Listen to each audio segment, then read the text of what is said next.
ओम शांति। भगवत गीता श्लोक क्लास में आज के टेस्ट के लिए बेसिक कोर्स है और जिनका भी कोर्स बाकी है वो आगे बताते जाइए। फोन अनम्यूट है। हेलो। हाँ जी। ओम शांति। हाँ जी। हाँ, ओम शांति। हाँ, सर्व आत्माओं का पिता एक है, इसके बारे में बताते हैं। हाँ जी। हाँ, आखिर भगवान है कौन? भगवान के बारे में भारत में तो क्या, विदेशियों में भी बहुत सारी मान्यताएं हैं। तो क्या हर धर्म का भगवान अलग अलग है? धर्म के नाम पर झगड़े वितंडावाद का कारण है। भगवान की यथार्थ पहचान ही नहीं है। जो विधि पूर्वक और अविधि पूर्वक, ऐसे दो बातों का उल्लेख गीता में भी आया है। अविधि पूर्वक भक्ति अर्थात किसी देहधारी को, धर्मगुरु को, देवताओं को भगवान कह देना, यह भी धर्मग्लानि है। जैसे भारत में राम, कृष्ण, हनुमान, गणेश ऐसे देवताओं के और भगवान के बारे में अंतर है, उसकी पहचान नहीं है। देवताएं अनेक हैं, 33 करोड़ देवताओं का उल्लेख भारत में होता है। देवताएं तो दैवी गुण वाले मनुष्य है, लेकिन वह जन्म मरण के चक्र में आते हैं, पाप पुण्य में भी आते हैं। जबकि गीता में भगवान ने कहा है कि मैं अजन्मा अभोक्ता हूँ। ऐसे ही मुसलमान लोग भी ला इलाही इल्लल्लाह अल्लाहु अकबर कहकर अल्लाह पर विश्वास रखने वाले भक्त जो है, आज अनेक मकबरों में पूजा करते हुए अल्लाह को छोड़कर मुल्ला मौलवी की पूजा कर रहे हैं। और ईसाई भी मेरी मेरी यीशु की आराधना करने लगे। जैन लोग भी तीर्थंकरों की उपासना करने लगे। तो सारी दुनिया भगवान को न जानने के कारण अविधि पूर्वक भक्ति कर रही है। तो आखिरी सत्य भगवान है कौन? वह कहाँ का रहने वाला है? उसका आईडी प्रूफ भी होना चाहिए ना, ताकि सभी भक्तों को भगवान का यथार्थ परिचय मिले। गीता में भगवान ने कहा है, जैसे आत्मा अविनाशी है, तो अविनाशी आत्मा का पिता भी अविनाशी होना चाहिए। सभी मनुष्य आत्माओं, देवात्माओं, धर्म पिताओं का एक ही पिता है, जिसका नाम शिव है। भगवान कहते हैं, मेरे बिंदी का ही नाम शिव है, जो कभी बदलता नहीं। शिव अर्थात कल्याणकारी, हर आत्मा के प्रति कल्याणकारी। भगवान कहते हैं, मेरा धाम परम धाम है, अर्थात आत्मा और परम पिता दोनों का घर एक ही है, जो चांद सूरज सितारों से पार, पांच तत्वों से परे रहने वाला है। शांति धाम, मुक्ति धाम, सुप्रीम एबोर्ड, खुदा अर्श में रहता है। ऐसे सभी धर्मों में भी मान्यता है। मेरा नाम शिव रूप, बिंदु रूप, ज्योति स्वरूप, ऐसा गीता में कहा है। तो भगवान कहते हैं, मेरा रूप जो है वह ज्योति शाम अपि ज्योति, तमसः परम उच्यते, ज्ञानम ज्ञेयम ज्ञान गम्यम, हृदय सर्वस्व विष्टितम। मेरा रूप जो ज्योति स्वरूप है, वह ज्ञान के द्वारा तीसरे नेत्र से ही जानने योग्य है। मैं अज्ञान अंधकार से परे रहने वाला हूँ। और आज भगवान आकर दुनिया में रोशनी देने के लिए परम धाम छोड़कर धरती पर आकर अपना परिचय दे रहे हैं। भगवान कहते हैं, न मे विदु सुरगणा प्रभवन्ना महर्षणा, अहम आदि देवाना महर्षिणा सर्वशः। ना देवतागण ना महर्षिगण मुझे यथार्थ रीति जानते हैं, क्योंकि मैं सबका आदि हूँ। स्वयं आकर आत्मना आत्मना वेत्थ त्वं पुरुषोत्तम, भूत भावन भूतेश देव देव जगतपते। मैं स्वयं आकर प्रकृति का आधार लेकर अपना परिचय देता हूँ कि जन्म कर्म च मे दिव्य, यो वेत्ति तत्वतः त्वक्ता देहम पुनर्जन्म नानोति सोहिजुना। मेरा जन्म दिव्य है और मेरा कर्म दिव्य है। भगवान का जो जन्म है वह दिव्य है। गीता ने कहा है, मैं अजन्मा हूँ, अयोनि हूँ, मेरा जन्म दिव्य है और मैं प्रवेश करने योग्य हूँ। अति सूक्ष्म होने के कारण मैं प्रवेश करने योग्य हूँ। ज्ञातुम दृष्टम च प्रवेष्टुम च तत्वेन तत्वेन प्रवेष्टुम च परंतप। मैं अति सूक्ष्म होने से प्रवेश करने योग्य हूँ। भगवान स्वयं गीता में कहते हैं, धर्मग्लानि के अवसर पर आकर मैं सत धर्म की स्थापना करता हूँ, क्योंकि भगवान को कहते हैं सत्य, गॉड इज ट्रुथ कहते हैं ना, सत्यम शिवम सुंदरम कहते हैं। ट्रुथ ज्ञान से ही सत्य भगवान का परिचय मिलता है। जैसे आत्मा और परमात्मा दोनों अविनाशी शक्ति का पुंज है। गॉड इज लाइट भी कहते हैं। तो भगवान कहते हैं मैं ज्योतियों की ज्योति हूँ। इसीलिए भारत में ज्योतिर्लिंग के रूप में भगवान की पूजा करते हैं, जैसे कि मुक्तेश्वर, पापकटेश्वर, अमर आत्माओं का पिता अमरनाथ आदि आदि। तो सभी कहते हैं भगवान निराकार है। जैसे कि यीशु जो है वो भी कहते हैं क्राइस्ट, जो 2500 पहले धरती पर आए, तो उन्होंने भी कहा कि गॉड का मैं मैसेंजर हूँ, गॉड इज लाइट। मैं खुदा हूँ ऐसा तो नहीं कहा ना, मैं ईश्वर का दूत हूँ ऐसा ही कहा। ऊपर की ओर इशारा किया, सुप्रीम फादर कहा, सुप्रीम अबॉर्ड कहा, अर्थात मैं भगवान से अलग हूँ। भगवान निराकार लाइट है। ऐसे ही सिखों के धर्मपिता गुरु नानक ने भी कहा है, एक ओंकार निराकार सतकाल, सतनाम अकाल मूरत कर्ता पुरुष निर्वैर निर्भय, है भी सत होशी भी सत। मैं भगवान हूँ ऐसा गुरु नानक ने भी नहीं कहा। उसने भी कहा भगवान निराकार है, एक ओंकार है। फिर जापान में बुद्ध लोग जो है वो गोल बत्तियां चमकीले पत्थर को टूल पर रखकर उसके ऊपर ध्यान करते हैं। यहूदी लोग यहोवा के नाम से पुकारते हैं। इब्राहिम तथा पैगम जो इस्लाम और मुस्लिम धर्म के स्थापक है, उन्होंने भी कहा कि खुदा पैगाम, मैं खुदा का पैगाम लेकर आया हूँ, पैगंबर हूँ। खुदा एक नूर है, मैं खुदा हूँ ऐसा उन्होंने भी नहीं कहा। जैसे हिंदू लोग महाशिवरात्रि मनाते हैं, ऐसे उनके कुरान शरीफ में भी कहा गया है कि तुमको क्या मालूम रात को आने वाला कौन है, वह चमकता हुआ तारा है। मुसलमान लोग जब हज करने जाते हैं तब काबा के गोल गोल काले पत्थर पर संगय अवसर का चुंबन करने जाते हैं। तब काबा के काले पत्थर जो है औसत, तो अस्वद, तो उसका चंबन किए बिना उनकी हज की यात्रा पूरी नहीं होती। वास्तव में यह भी पत्थर शिवलिंग की ही यादगार है। अस्वद का अर्थ है अश्वेत, जो सफेद ना हो, अर्थात काला है।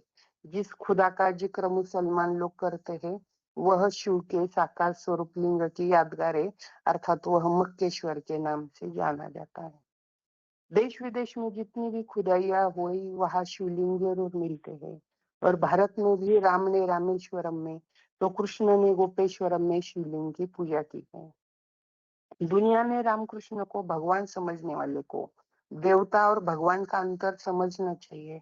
अगर रामकृष्ण भगवान होते तो उनको पूजा करने की क्या दरकार है।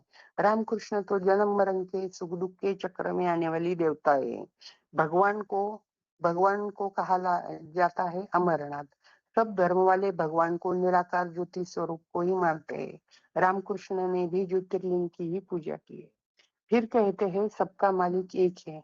अगर सबका मालिक एक है, भगवान एक है, तो राम कृष्ण इब्राहिम बुद्ध क्राइस्ट के फॉलोअर्स आपस में लड़ेंगे तो इन सबका झगड़ा मिटाएगा कौन और कैसे। जरूर भगवान, जिसे पारलौकिक पिता गॉड फादर अब्बाजान कहते हैं, वह शिव ही आकर के ज्ञान देते हैं कि देह और देह के धर्म ही विनाशी है। यही झगड़े का मूल कारण है। अपने को अविनाशी आत्मा समझो, मैं अविनाशी आत्माओं का पिता हूँ, तुम सब आपस में भाई भाई हो। लेकिन यह कहने के लिए भगवान को जरूर धरती पर आना पड़ेगा, मनुष्य शरीर में प्रवेश करना पड़े। तो वह जिस तन में प्रवेश करते हैं वह है मनुष्य सृष्टि का बीज रूप बाप, जिसे हिंदू में शिव शंकर महादेव कहते हैं। क्रिश्चियन लोग उसे एडम कहते हैं, जैनी लोग आदिदेव कहते हैं, मुस्लिम लोग आदम कहते हैं। उसी में प्रवेश कर सभी आत्माओं को आत्मा परमात्मा का ज्ञान देकर तीसरा नेत्र खोलते हैं कि तुम सभी आत्माएं मेरे बच्चे हो। मैं तुमको जगाकर एक सूत्र में पिरोकर एक संगठन बनाता हूँ, जो गीता में आया है कि मत्त परंतरान्न अन्यत किंचित अस्ति धनंजय, मयि सर्व इदम प्रोक्तम सूत्रे मणिगणा इव। इस दुनिया में मेरे सिवाय श्रेष्ठ कोई नहीं है। मैं तुम्हें कहता हूँ, सर्व धर्माण परित्यज्यम मामेकम शरणं व्रज, अहम तवा सर्व पापभ्य मोक्षयिष्यामि मा शुच। सभी पापों से मुक्त कर, सारे झगड़े समाप्त कर, एक वसुधैव कुटुंबकम बनाने के लिए मैं आया हूँ। ऐसा ज्ञान देकर सभी आत्माओं को ज्ञान और योग के सूत्र में नाचने वाला ही विश्वनाथ कहा है। तो अभी हम इसी दुनिया में प्रैक्टिकल में आए हुए भगवान को सभी मिलकर विश्व पिता को पहचान कर विश्व में शांति स्थापन करें। ओम शांति।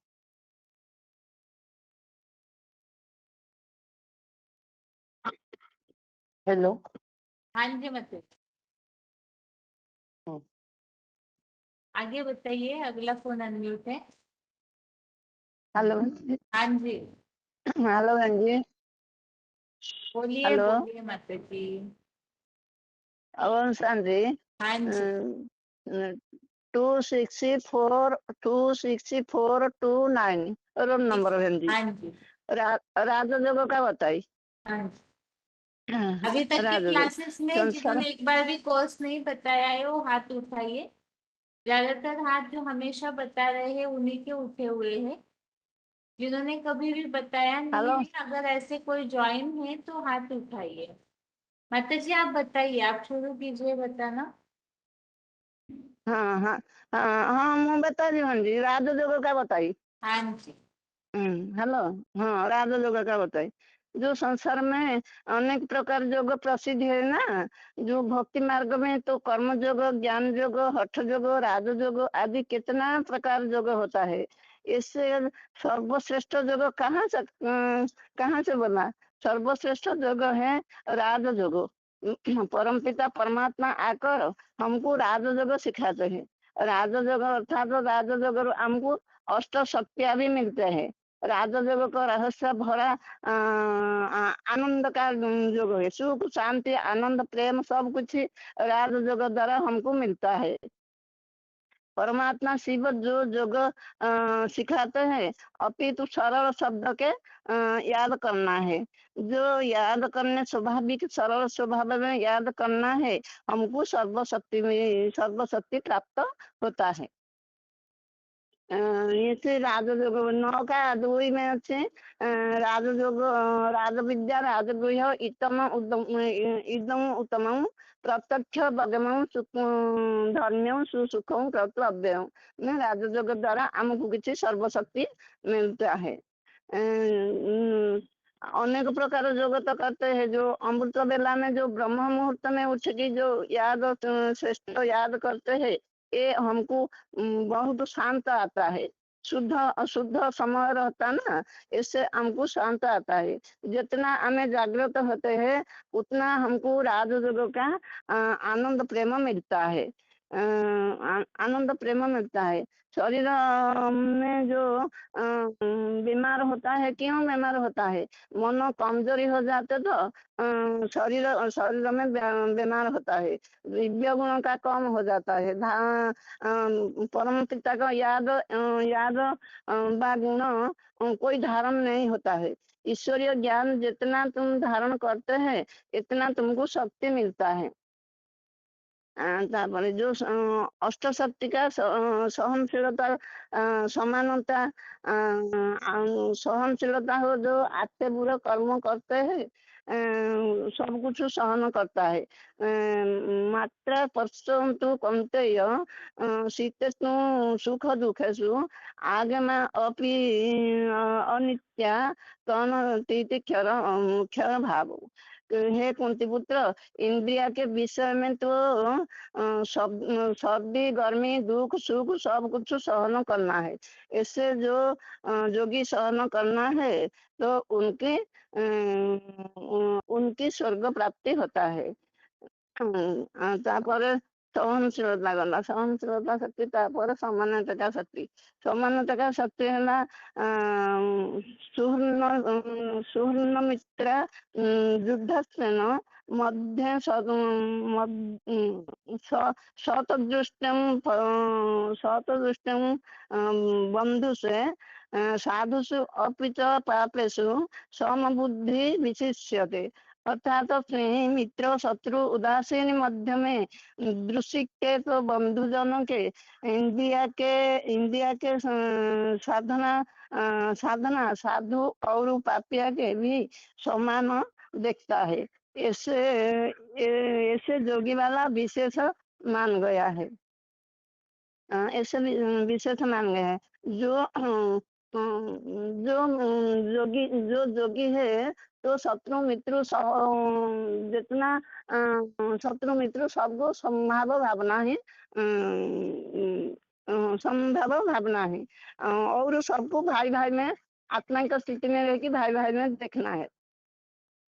तापरे आउ कौन गोटे कहबे जो जान सकते हैं समेटन का शक्ति, समेटन का शक्ति है, समेटन का परखन का शक्ति है, प्रवृत्ति जो निवृत्ति में कार्य कार्य भया भय बंधु बंधु मोक्षम च व्यति बुद्धिशा पार्थ स्वातिक, अर्थात पृथ्वीपति जो बुद्धि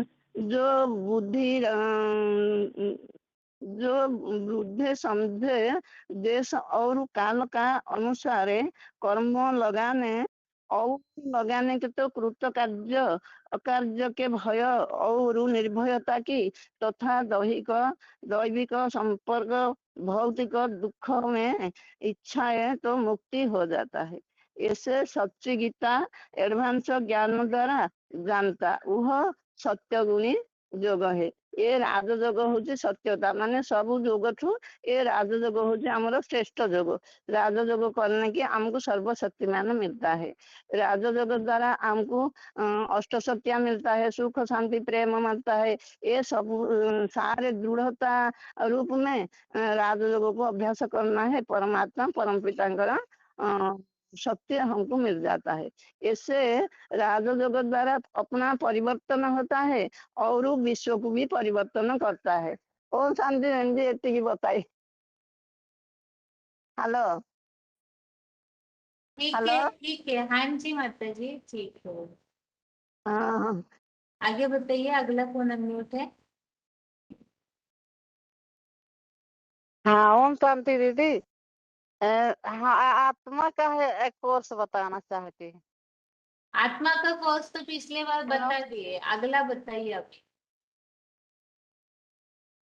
तो अब पूरा तो नहीं हुआ था ना, आप पूरा करके रेडी करके रखे हैं। पहले तो कुछ ऐसे बोल दे नहीं बोले थे ना पूरा। ठीक है, शुरू कीजिए, बताइए बताइए जल्दी। हाँ हाँ ओम शांति। जैसे कि ये शरीर अलग चीज है, आत्मा अलग चीज है। आत्मा अलग चीज है, दोनों मिलकर के जीव और जीवित आत्मा बनती है। जीवित आत्मा का मतलब है कि शरीर सहित काम करने वाली चेतन शक्ति, शरीर सहित काम करने वाली चेतन शक्ति है। पर ना ही आत्मा ही काम कर सकता अलग, ना ही शरीर, दोनों मिलकर के दोनों मिलकर के हाँ बाबा ने एक मोटर का मिसाल दिए हैं। बाबा ने एक मोटर का मिसाल दिए हैं कि मोटर में ड्राइवर बैठेगा तो मोटर चलेगी, अब ड्राइवर नहीं बैठेगा तो मोटर नहीं चलेगी। तो ऐसे हमारे शरीर में है। तो हमारे शरीर के अंदर जो आत्मा रहेगी तो ये शरीर चलेगा, नहीं रहेगी तो ये शरीर नहीं चलेगा।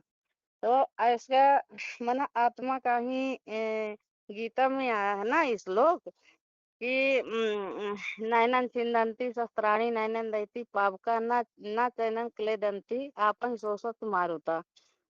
फिर एक और श्लोक है कि बसंती चिराणी यथा विहाय नवानि ग्रहाणि नरो प्राणी यथा शरीराणि जीर्णानि सन्यति नवानि देहि। ये भ्रूण मध्य प्राण मादक संबक मना भ्रूण के बीच में आत्मा रहती है। भ्रूण के बीच में आत्मा रहती है। एक छोटी सी आत्मा 84 जन्म को पाठ बजाती है। फिर जैसे कि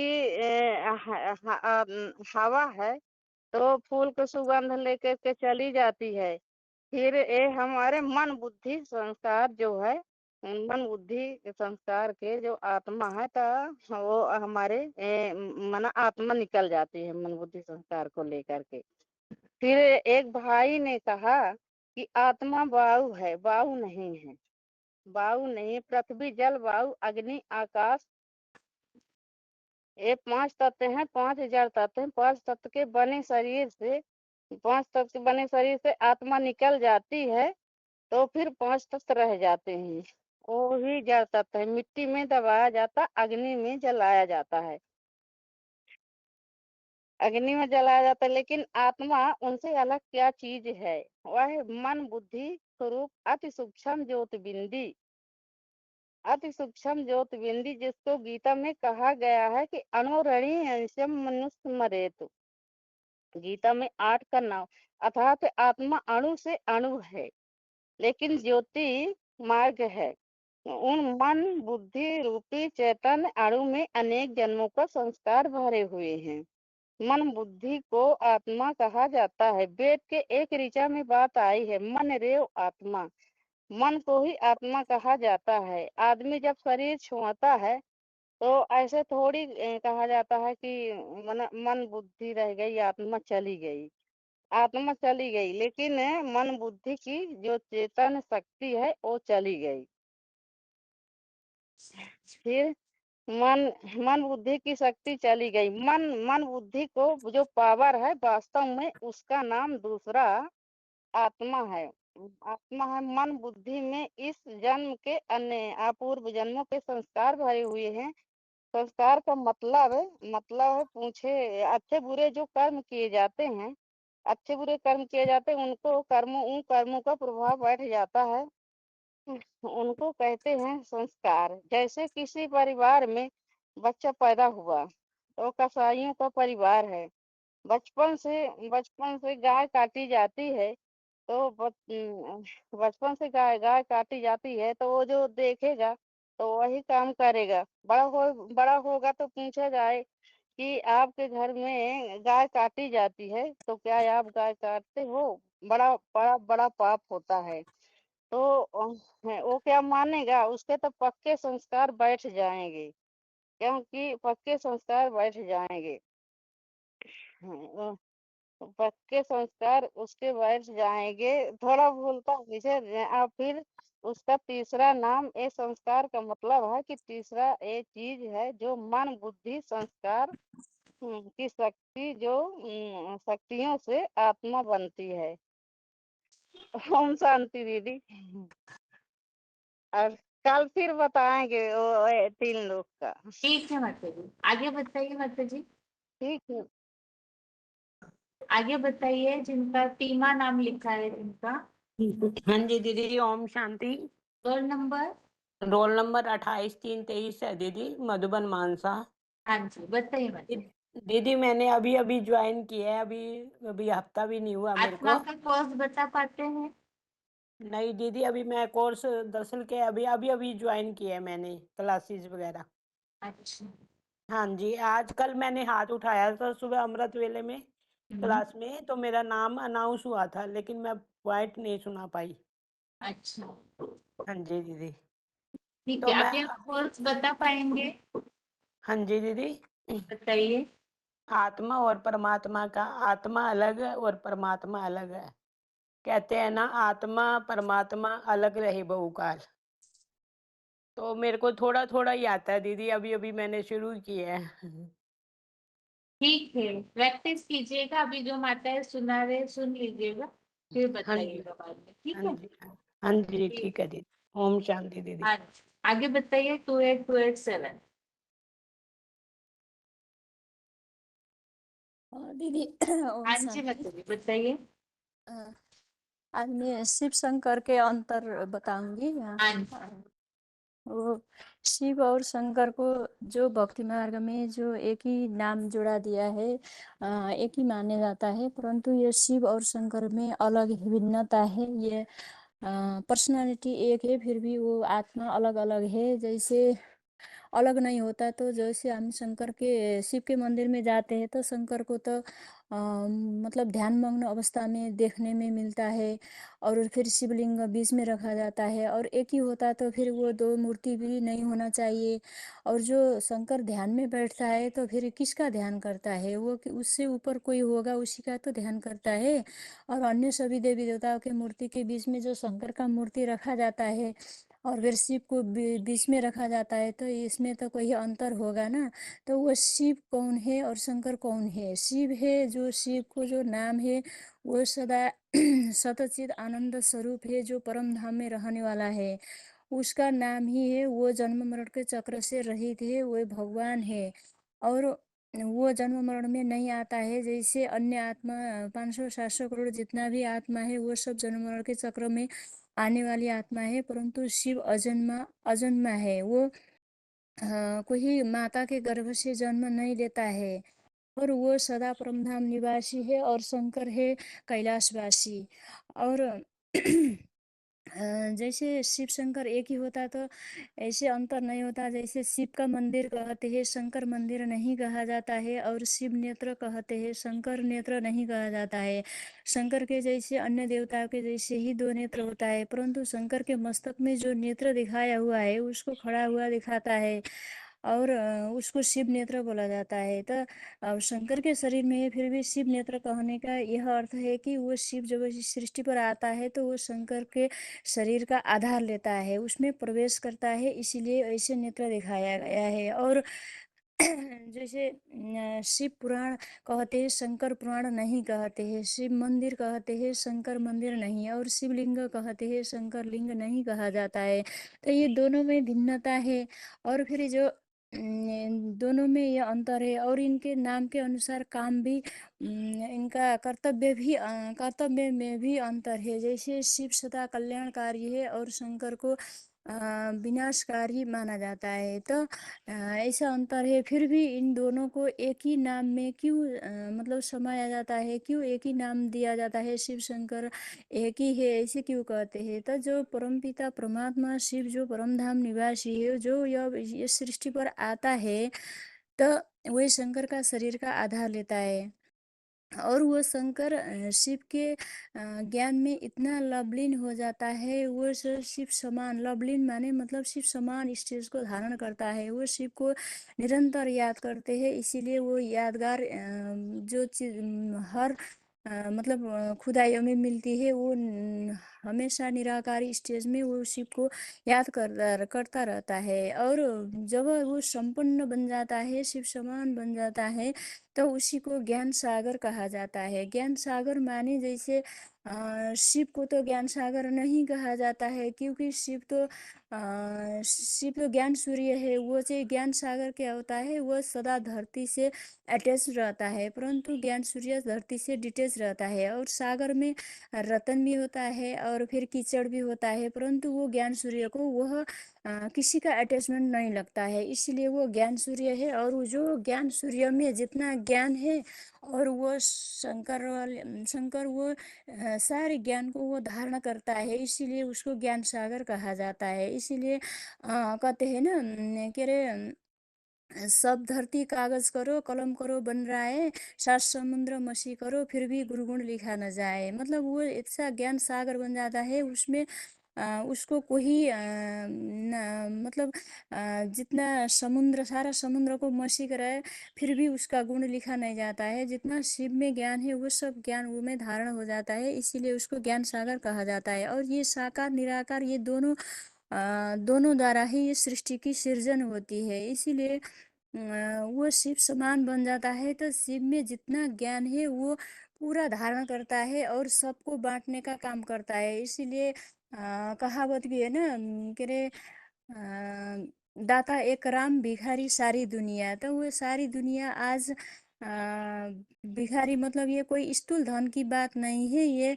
ज्ञान धन की बात है। वही शंकर जो जब शिव समान बन जाता है, शिव के सारे गुण को धारण करता है, तो उसी में जो ज्ञान है, वो ज्ञान सारा दुनिया को बांटने का काम करता है। इसीलिए यह कहावत भी गाया हुआ है। और वो शिव समान बनता है, तो उसी को कह रहे पारसनाथ का भी गायन है। पारसनाथ माने क्या है?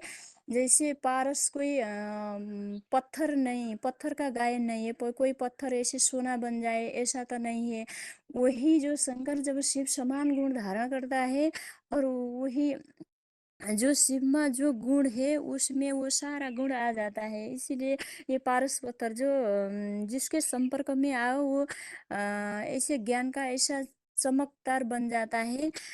तो उसी का गायन है पारसनाथ स्पर्शनाथ की गायन उसी का है। और वो इतना शिव समान जो बिंदी निराकारी स्टेज में बन जाता है। तो जैसे मुसलमान भी कहते हैं ना, कह रहे आदम को खुदा मत कहो, आदम खुदा नहीं परंतु खुदा के नूर से आदम जुदा नहीं, मतलब खुदा के उस रोशनी से आदम अलग नहीं है, ऐसा कहते हैं।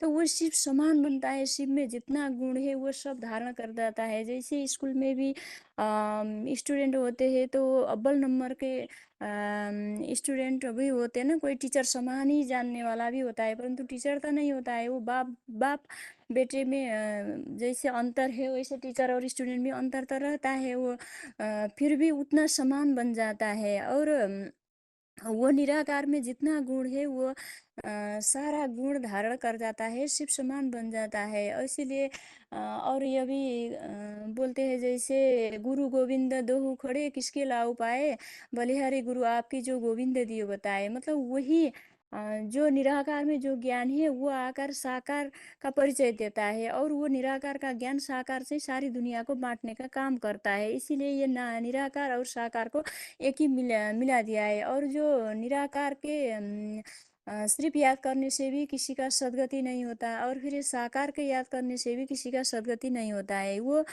निराकार जब साकार में आता है तब ही वो दोनों को याद करने से ही सच्चा सबका सदगति होता है। इसीलिए बोलते हैं ना, जैसे शिवद्रोही ममदास कहावा सो नर सपने मुझे न पावा। मतलब शिव का कोई द्रोही हो तो फिर जो शंकर का अथवा राम का जितना भी बड़ा भक्त हो फिर भी वो शिव को शंकर को मतलब कोई प्राप्त नहीं कर सकता है, क्योंकि वो साकार निराकार के ये दोनों जब मेल होता है तब वही साकार निराकार को जो याद करता है तभी उसका सदगति होता है। और ये अंतर वो शिव जब ऐसी समान स्टेज को और सारी आत्मा धारण नहीं कर पाती है, क्योंकि जैसे धर्मपिता भी याद तो करते हैं, निराकार को याद करते हैं, परंतु उतना शिव समान लीन हो नहीं पाता है, क्योंकि वो कठिनाई से याद करने से उनको उतना प्राप्ति नहीं होता, मतलब वो शिव समान स्टेज को धारण नहीं कर पाते हैं। वही एक शंकर है जो से शिव समान बन जाता है, वो शिव का सारा गुण धारण कर लेता है, पूर्ण बन जाता है। इसीलिए कहते हैं ना, पूर्णमदम पूर्णमिदम पूर्णात् पूर्णमुदच्यते।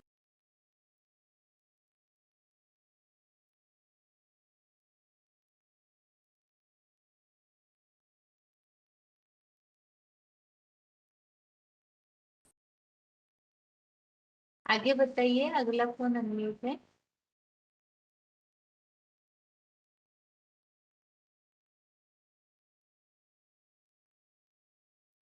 और इस अच्छा, आपका लाइन आवाज चला कट गया रहा दीदी। है बार बार। लाइन लाइन कट गया था हाँ दीदी, अभी जी। डाटा खोली हूँ।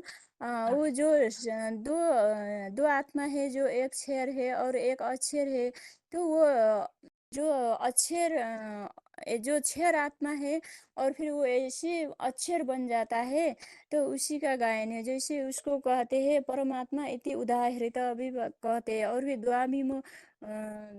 द्वाविमो पुरुषो लोके क्षरस्य क्षर एव च क्षर सर्वाणि भूतानि क्षरस्य कूटस्थ क्षर उच्यते। मतलब ये सृष्टि में दो प्राणी है, एक क्षर है एक अक्षर है, और वो क्षर है फिर भी वो अक्षर समान बन जाता है, तो उसी का गायन है। और वो शिव समान जब बनता है तो उसके लिए अव्यक्त मूर्तिना का भी जो गायन आया है, अव्यक्त मया ततमिदं सर्वम जगत अव्यक्त मूर्तिना मस्तानि सर्वभूतानि मस्तानी क्या हो, याद नहीं आ रहा है। मतलब वो ऐसा अव्यक्त बन जाता है, वो जब कर्मेंद्रियों से कर्म करते हैं फिर भी वो जैसे कोई कर्म का भान उसमें नहीं रह जाता है।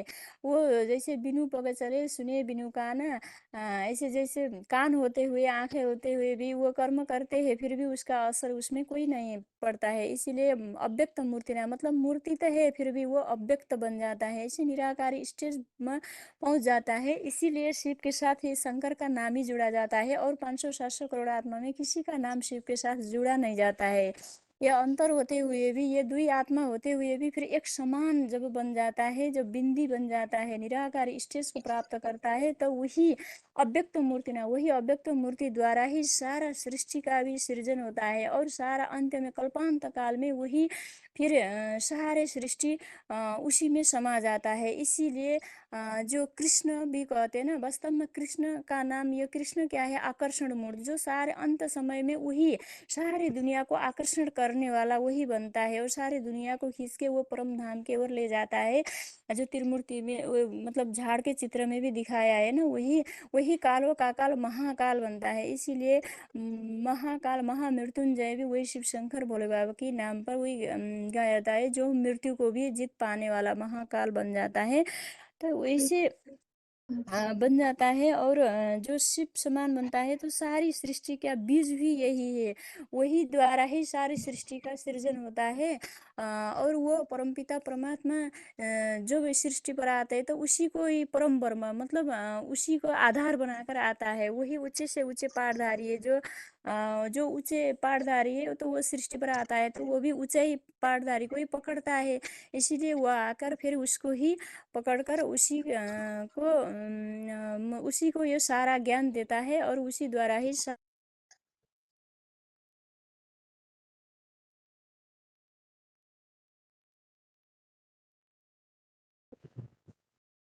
माता जी आवाज आगे बताइए, सरलाई के माता जी। तो मैं तो प्रैक्टिस नहीं, मैं आत्मा को थोड़ा परिचय बताऊंगी। हाँ जी, ठीक है। एक बार रोल नंबर बताइए माता जी। Roll number 23,103। ठीक है, बताइए। थोड़ा इतना प्रैक्टिस नहीं है दीदी, इस कारण से। वास्तव में किसी को हम समझाएंगे तो जो हम बोलने वाला शक्ति हम मुख से बोल रहे हैं, ये शक्ति क्या है, ये शक्ति क्या है, तो हम इसका समझाना है कि हमें क्या है बोलने वाला शब्द। हम बार बार ये मुख से हम ये शब्द निकल रहे हैं, तो वास्तव में ये हमारा आत्मा है। आत्मा ही अजर अमर अविनाशी है। ये आत्मा अजर अमर अविनाशी है। आत्मा के लिए ही श्लोक आए हैं कि नैनम छिंदति सस्तानिम नैनम दहिति पावो न चैन कैद यांति न सोससी मारुता।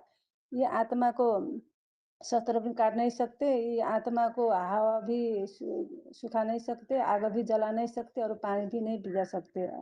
और जो हम जो आत्मा है, ये 3 शक्ति के हैं, मन बुद्धि संस्कार। मन का काम है सोचने का और बुद्धि का काम है निर्णय करने का।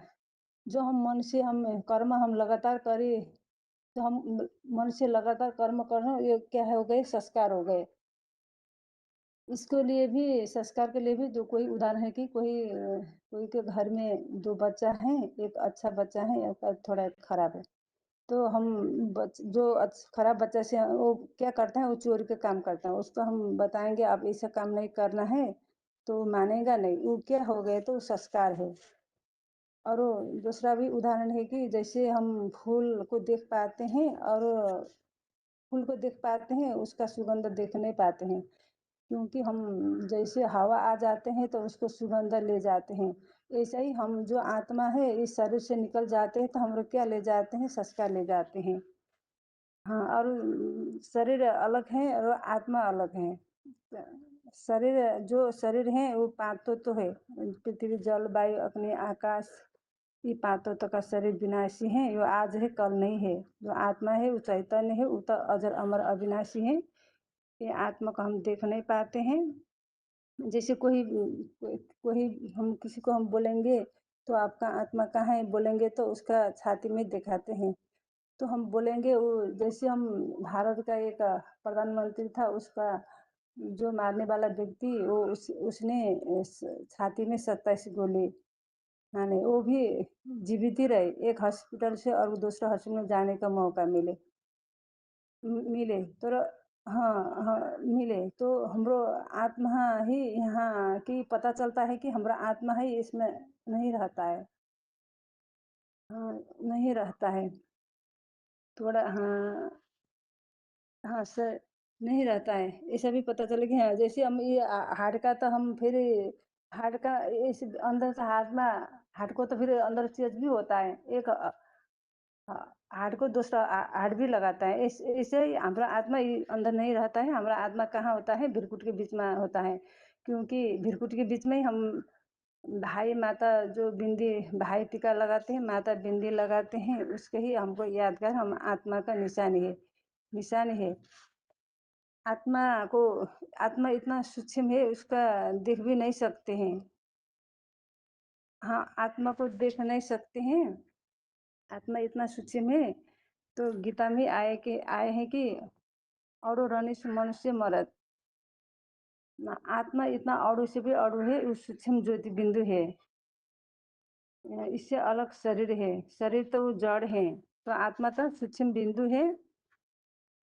आत्मा जैसे हम इसका उदाहरण देना है कि जैसे कोई व्यक्ति को बुखार आए तो उसका जो डॉक्टर है वो उसका खून निकालते एक खून में जो उसका माइक्रोब से हजारों कीटाणु देखता है। ऐसे ही हम उसमें भी आत्मा है। आत्मा इतना सूक्ष्म है, वो आंखों से देख नहीं सकते हैं। और दूसरों ये भी है कि हमारा ये जो गाड़ी देखा है, इस शरीर रूपी गाड़ी है, वो आत्मा ड्राइवर है। जैसे जो गाड़ी चलाने वाला ड्राइवर का जो भोजन खाता है, वो गाड़ी में पेट्रोल रखता है तब गाड़ी चलता है। ऐसे ही हमारे शरीर रूपी गाड़ी है। इस शरीर रूपी गाड़ी ला हम दाल भात हम खाना तो खिलाते हैं। जुन ये मन बुद्धि आत्मा ये हम जन्म लेता हम इतना कमजोरी हो गए। इसको लिए भी भगवान ने बोला है कि इसका भी भगवान को याद भोजन और भगवान को ज्ञान जल चाहिए। हाँ, इसलिए भगवान को हम याद करेंगे तो हमको ताकत मिलेगा। भगवान को ज्ञान सुनेंगे तो हमको पानी जल होगा। ऐसा ही है शरीर का भी। जैसे गाड़ी का उदाहरण, ऐसे हम शरीर भी गाड़ी का ऐसे चाहिए। और दूसरा, हाँ, जैसे हम आत्मा का हम लेप छेप नहीं लग आत्मा में लेप छेप लगता है, क्योंकि पाप आत्मा ही बोलते हैं, पुण्य आत्मा। हम जैसे कर्म करते हैं हम वैसे ही जन्म लेते हैं। हम अच्छा कर्म करेंगे तो अच्छा में जन्म लेते हैं, और पाप कर्म करते हैं तो हम गरीब घर में जाकर जन्म लेते हैं। हम आत्मा बीज हैं। वो आत्मा कभी आत्मा बीज हैं। जैसे कोई बोलते हैं तो हम मनुष्य मरेंगे तो अनेक जन्म लेंगे, तो ऐसा नहीं। गाय पशु पशु पंछी में जन्म ऐसा नहीं है। जैसे केरा रोपेंगे तो केरा ही फलेंगे, और आप रोपे तो आप ही फलेंगे। कोई कुछ तो आप में केरा तो नहीं फलेगा। ऐसे ही हम मनुष्य के जन्म लेंगे। हम कर्म के हिसाब से जन्म लेंगे। हम मनुष्य 84 लाख योनि में नहीं जाते हैं। 84 जन्म लेते हैं, पर 84 लाख जन्म नहीं लेते हैं। ये 84 लाख योनि जैसा कर्म करते हैं। जैसे देखने में आते हैं ना, कोई मनुष्य बंदर जैसा कहते हैं, कोई गधा जैसा, ऐसे ही हमको जन्म ऐसा मिलता है। थोड़ा और वो जानवर में नहीं जाता है। दीदी मैं इतना ही बताऊंगी, अभी थोड़ा प्रैक्टिस कर रही हूँ।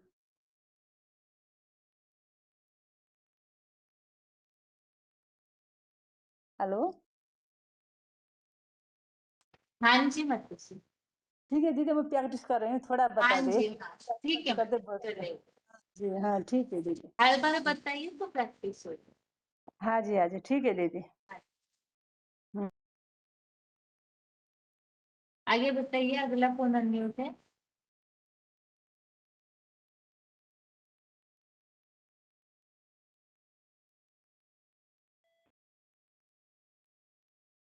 ओम शांती दीदी. हाँ जी, 6305 नासिक मधुबन. हाँ जी। हाँ. मन बुद्धि किसे कहा जाता है, पाप कैसे बनता है, इसके बारे में बताओ दीदी. क्या बताए? मन बुद्धि मतलब पाप कैसे बनता है और मन बुद्धि किसे कहा जाता है, उसके बारे में बताओ. बताइए बताइए बताइए। हाँ. तो आत्मा ही मन बुद्धि संस्कार का समुच्चय है.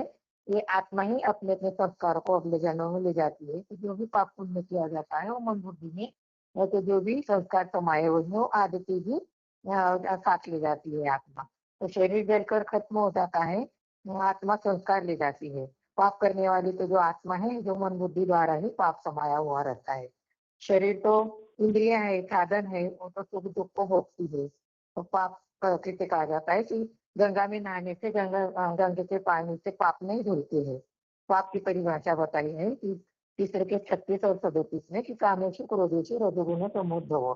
काम क्रोध ही चोर डकैत है, वो सबसे ज्यादा पाप कराते हैं। विकारों का आवेग इच्छाएं ज्यादा हो जाती है तो मनुष्य हिंसाचार पापाचार करते हैं। कई हिंसाचार विकारों से भावना से ही कई पाप कर देते हैं।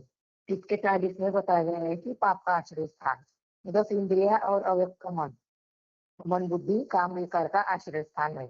काम विकार देह को ढककर मूड बनाता है, वही आश्रय स्थान है। तो भगवान ने काम विकार शत्रु को मारने के लिए अर्जुन को बताया, जिसके लिए 30 के 43 में बताया कि अपनी आत्मा को कंट्रोल कर अपने बुद्धि द्वारा ही संपूर्ण स्थिर कर।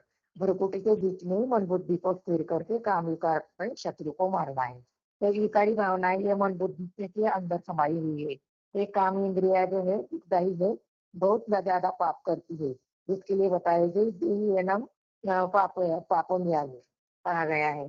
तो वास्तव में ये जो शरीर तो पाप करने का साधन मात्र है, मन बुद्धि संस्कार ही है पाप कराने के निमित्त बनते। ये जो अव्यक्त मन है और इंद्रिया है, जो 5 ज्ञान इंद्रिया है और विषय भोग, इसमें अव्यक्त मन अर्थात मन जो बहुत सूक्ष्म होता है ना, और पाप की शुरुआत सूक्ष्म से ही होती है।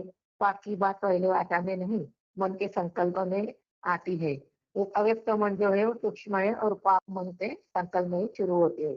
तो पहले पहले संकल्प में ही फिर वाचा में ही फिर कर्मेंद्रियों में आता है। तो अव्यक्त मन जो से नहीं दिखाई देता है, सूक्ष्म मन से ही पाप की शुरुआत होती है। तो पावन बनने के लिए सूक्ष्म को पकड़ना है, तब पाप भस्म होंगे। ये जो पाप है न मनुष्य करते हैं वो मन बुद्धि संस्कार और यही समाया हुआ है।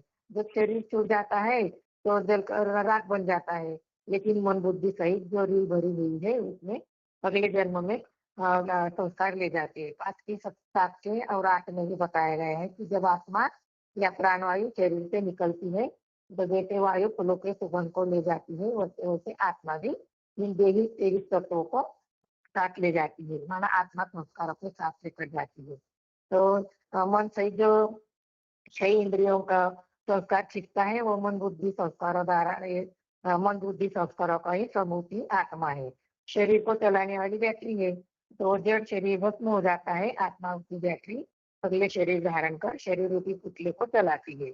मन में आने का कारण आत्मा के ऊपर ही लेट चलता है, तो शरीर धारण के ऊपर नहीं। ये अमूल बात है कि पाप को भस्म करने का स्थान कहा गया है।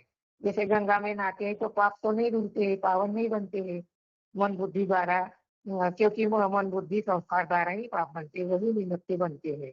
तो मन जो पाप छुपा हुआ बैठा है वो उनको हमें, मन में जो पाप छुपा हुआ बैठा है उसको ढूंढना है। मन सूक्ष्म है, मन में ही पाप बैठा हुआ है, तो मन बुद्धि को सफाई करना है। तो मन को ही सोल कहा गया है, मन रेवात्मा भी कहा गया है। इसमें अच्छे बुरे संस्कार भरे हुए रहते हैं, उनके तीनों शक्तियों का समुच्चय है, जिसके लिए शास्त्रों में भी लिखा हुआ है कि अनुनियामक अनुरूप है। मनुष्य मरता है तो ऐसा थोड़ी कहा जाता है उनमें मन बुद्धि रह गई, मन बुद्धि पावर निकल गई, माना आत्मा निकल गई। इस पावर में अनेक जन्मों के संस्कार भरे हुए हैं। तो मन बुद्धि संस्कार ये आत्मा को चलाते हैं। तो आत्मा शरीर से अलग चीज है, आत्मा शरीर से अलग चीज है। शरीर में जो मोटर है उसमें आत्मा रूपी मोटर है, वो बैटरी है। तो जो निकल गई तो मोटर नहीं चलेगी, वो आत्मा की बैटरी अविनाशी अनादि है।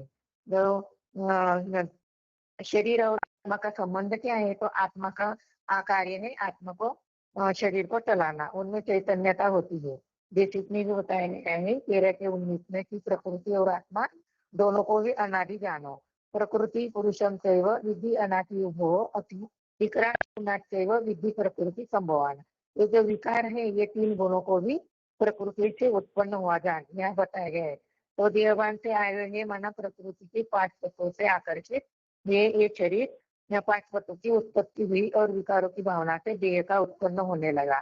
तो ये 3 गुणों का आवर्तन करने वाला शरीर जो है, माना पुरुष और आत्मा, ये सदैव सात्विक है, लेकिन प्रकृति और आत्मा अनादि है। तो प्रकृति के संस्पर्श में आने के बाद सत्व प्रधान सत्व सामान्य रजोतमो बनती है। आत्मा संस्कार में आती है तो एक गुणों या विकारों का उस पर असर पड़ता है। अगर ब्रह्मचर्य हो तो सात्विक संग रंग में आया तो संग के रंग में सात्विक रहते तो संग के रंग में आते हैं। और पुरुष और प्रकृति को बताया गया है कि पुरुष माना पुरु माना रहने का स्थान, जिसमें आत्मा आराम से रह सके। प्रकृति 3 गुणों वाली है। मनुष्य के शरीर में विकारों की उत्पत्ति होती है, उसका असर आत्मा पर होता है। तो आत्मा सुषुप्त अवस्था होती है, जैसे परम धाम की 6। 2 चीजें तो जरूर होना चाहिए भोग भोगने के लिए, पुरुष और आत्मा, यानी शरीर और प्रकृति। आत्मा तो चैतन्य है, चित्त शक्ति है, चलायमान है। ऐसे नहीं 5 तत्वों की तरह जड़ है। जड़ प्रकृति भी चैतन्य आत्मा के संस्पर्ग में आ जाती है, तो वो भी चैतन्य बन जाती है। तो नंबर 1 आपस में उनका कनेक्शन क्या है, जिसके लिए 15 के 9वें अध्याय में बताया गया है कि क्षेत्रम चक्षु स्पर्शनम रसनम घ्राणम ऐक्य अधिष्ठाय मनस्य अयम विषयान उपसेवती। कान नाक श्रोत्र जिह्वा नासिका को वैसे ही मन का आधार लेकर विषय भोगों को सेवन करती है। और 13 के 20 में बताया गया है कारण करते हेतु प्रकृति उच्चते। इंद्रिया जो है वो प्रकृति की देहरूप कार्य में इंद्रियों को साधन रूप रचना में, ये जो प्रकृति बना हुआ शरीर है ये कार्य करने के लिए बना है। और आत्मा सिर्फ दुख को भोगती है, आत्मा को लिप्त लगता है, विचारों को द्वारा आत्मा का उनका सेवन करती है, क्षीण करती है। तो शरीर विनाशी हो गया तो पाप पुण्य का संस्कार आत्मा ले जाती है। तो इसलिए आत्मा के परिवर्तन का शरीर, आत्मा के परिवर्तन से ही शरीर ही परिवर्तन होता है। जैसे भक्ति मार्ग में बता देते हैं कि शरीर धोते हैं तो शरीर धोने से आत्मा तो नहीं सुधरती, उनका कनेक्शन तो शरीर से है ना। शरीर तो जड़ है, रूप चढ़े जो है वो मशीन है, गाड़ी है। तो पहले हमको बीज को सुधारना है। अगर अनाज अच्छा होगा तो बीज को भी परिवर्तित किया जाता है शरीर ठीक रखने के लिए। ठीक है दीदी। हेलो दीदी। हाँ जी माता जी। हेलो। हाँ हाँ जी माता जी। ठीक ठीक है। है। हाँ, हाँ, आगे बताइए, ठीक। आगे ओम किनका शांति। म्यूट है फोन? जी दीदी, ओम शांति सतनम मधुबन वंदना माता। हाँ जी। जी दीदी, मैं सर्व आत्माओं के बारे में बताऊंगी। जी दीदी, वो सब धर्म वाले भगवान को मानते हैं और भगवान की प्रार्थना करते हैं, उनको मानते हैं, लेकिन जानते नहीं है। ऋषि ऋषि ऋषि मुनि से भगवान के बारे में पूछे तो नहीं जानते हैं, क्योंकि उनको पहचान ही नहीं है। और कलयुग के अंत में सारी दुनिया पत्थर बुद्धि बन गई है, फिर उन्हीं से संबंध कैसे जोड़ सकते हैं। भगवान मंदिर में जाकर के कहते हैं ना कि तुम्हें हो माता पिता, तुम्हें बंधु सखा तुम्हें हो। मंदिर सारे संबंध एक भगवान से है, लेकिन भगवान को तो सही रीति से नहीं पहचान पाते, तो संबंध कैसे जोड़ेंगे। तो भगवान तो दुनिया वाले भगवान से इस कार्य से वंचित हो गए हैं, दुखी अशांत हो गए हैं। तो भगवान का परिचय तो भगवान के सिवा कोई दे ही नहीं सकता, क्योंकि जो ऋषि मुनि देवता मनुष्य सभी भगवान का परिचय नहीं दे सकते। जैसे गीता में आया ना कि विदु सूरगण प्रभावा नाम हरि आदि देवानाम महर्षि नाम च सर्वस्व। देवता ऋषि मुनि ये कोई भी मेरा परिचय नहीं दे सकते हैं, क्योंकि मैं सबका आदि हूँ। तो सबका आदि भगवान आकर के हमें स्वयं का परिचय देते हैं। जैसे कहा है ना, स्वयं आत्मा नाम आत्मा मणि पुरुषोत्तम भूत भगवान भूतेश देव देव जगत पति माना, मैं ही आकर के अपना परिचय देता हूँ। तो भगवान तो आते हैं, तो भगवान तो हर धर्म में अलग अलग नाम से उनको अलग अलग नाम से जानते हैं, लेकिन उनका रूप तो एक ही है। हर धर्म में एक ही रूप की पूजा होती है। जैसे महात्मा ज्योति स्वरूप में बिंदु आत्माएं हैं। हम हमारे पिता भी आत्मा ही है, माना परम आत्मा है। जैसे कहते हैं कि ज्योति स्वरूप है, गीता में कहा ना कि ज्योतिषाम अपितु ज्योति ताम परम उच्चते ज्ञानम ज्ञानगम निरुद्धि सर्वस्व विशिष्टताम। और वो ज्योतिर्मान नक्षत्रों की भी जो ज्योति है अंधकार से परे है, ज्ञान का भंडार है, ज्ञान से जानने योग्य, ऐसे कहा हुआ है। तो हमारे आत्मा जो है, आत्मा के पिता जैसे मनुष्य के पिता जैसे अलग होते हैं, हाथी का बच्चा हाथी जैसे होता है और बड़ा दिल वाला होता है। चींटी का बाप चींटी जैसे होता है, सांप का बाप सांप जैसे और लंबा होता है। वैसे ही हम आत्मा ज्योति बिंदु, तो हमारे पिता भी ये ज्योति बिंदु होने चाहिए। किसी भी धर्म को, हर धर्म की आत्मा मनुष्य में उनमें एक जैसी आत्मा होती है। तो ऐसे ही हम आत्माओं का पिता भी एक ही होना चाहिए। उस पिता को भगवान कहते हैं। उनकी अनेक धर्म में जो उनके नाम उनके नाम अलग-अलग अलग-अलग हर धर्म में अलग-अलग नाम से भगवान को पुकारा जाता है। जैसे हम शिव भगवान कहते हैं और मुस्लिम लोग उसे अल्लाह कहते हैं, क्रिश्चियन गॉड कहते हैं।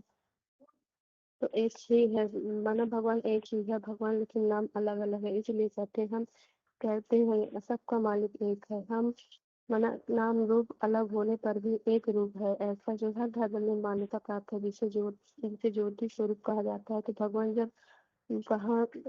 कहाँ का रहने वाला है? कहते हैं ना भगवान तो परे धाम का वासी है। तो भगवान को ऊपर वाला भी कहते हैं। ऊंचा तेरा नाम, ऊंचा तेरा धाम, ऊंचा तेरा काम।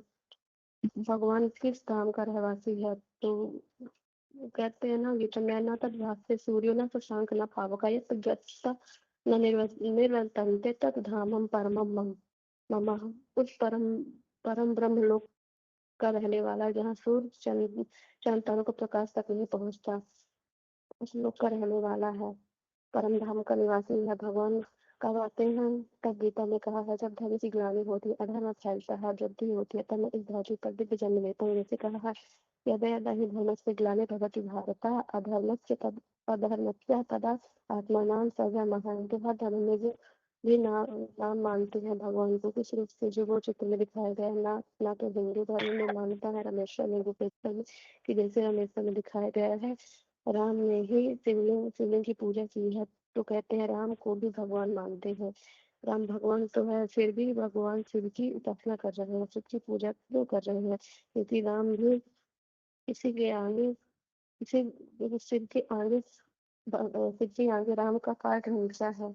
उनका राम का तो शिव के आगे उनका मतलब वो नेचर है, पार्ट उनका नेचर है, वो शिव की पूजा कर रहे हैं। तो राम को भी ईश्वर नहीं कह सकते, क्योंकि उनसे ऊंचा तो शिव भगवान है। इसलिए रामचरितमानस में भी कहा है ना, कि द्रोही मम दास कहावत, तो मम सपनों नहीं भावा।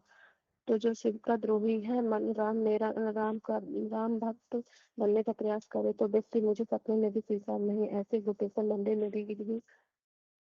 मंदिर में भी कहा है कि गोप कृष्ण को ही कहते हैं ना। तो कृष्ण ने भी इस गोपेश्वर मंदिर में शिवलिंग की पूजा की। तो कृष्ण भी भगवान नहीं कृष्ण को भी भगवान नहीं कह सकते, क्योंकि इससे ऊंचे शिव भगवान है। ऐसे अमरनाथ, काशीनाथ, सोमनाथ में भी ऐसे ही ज्योतिर्लिंग के रूप में ही उनकी यादगार है। तो नेपाल में पशुपतिनाथ को भी पशु मना नाथने वाला ज्योतिर्लिंग की ही यादगार है। तो मुस्लिम धर्म में भी अल्लाह को नूर कहते हैं। जैसे हिंदू में ज्योतिर्लिंग के रूप में उसकी पूजा करते हैं, तो मुस्लिम धर्म में उसको अल्लाह को नूर कहते हैं। नूर मना एक ज्योत। तो सभी मुस्लिम जब मक्का में जाते हैं हज करने के लिए, तो वहाँ जो मोहम्मद ने जो दीवार पर गोल काला पत्थर रखा है, तो उसका नाम इन्होंने एक रंग औसत में रखा है। तो अशवद मना ही अश्वेत, मना नहीं श्वेत मना सफेद, मना श्वेत नहीं, अर्थात काला है। वो जो शिवलिंग की यात्रा दिखाते हैं, तो अभी जो मुस्लिम माना उस पत्थर का चुम्बन नहीं करते, तो उसका सिजदा भी नहीं माना जाता है। हज की यात्रा पूरी पूरी नहीं हुई ऐसे माना जाता है। तो मक्का पहले मकेश्वर मक्केश्वर के नाम से या मुक्तेश्वर के नाम से जाना जाता था। वहाँ एक शिव का मंदिर था। उसका जो भी मुस्लिम धर्म की आत्माएं हैं, वो जो पत्थर को चीरती है, तो वह भी एक निराकार ज्योति का ही शिवलिंग है, जो ज्योति को ही मानते हैं। जैसे ईसाइयों में भी जो बाइबल है, उसका ग्रंथ, उसमें भी लिखा है, गॉड इज लाइट, मतलब परमात्मा जो पाठ है, वो ज्योति स्वरूप है। बाइबल में जो जीसस को भगवान का पुत्र कहा है, तो इससे सिद्ध होता है कि क्राइस्ट से भी ऊंचा अवतार है, और वह लाइट का पुरुष ज्योति स्वरूप है। तो क्राइस्ट ने भी ऊपर करके दिखाया कि भगवान ऊपर माना परम धाम का रहवासी है।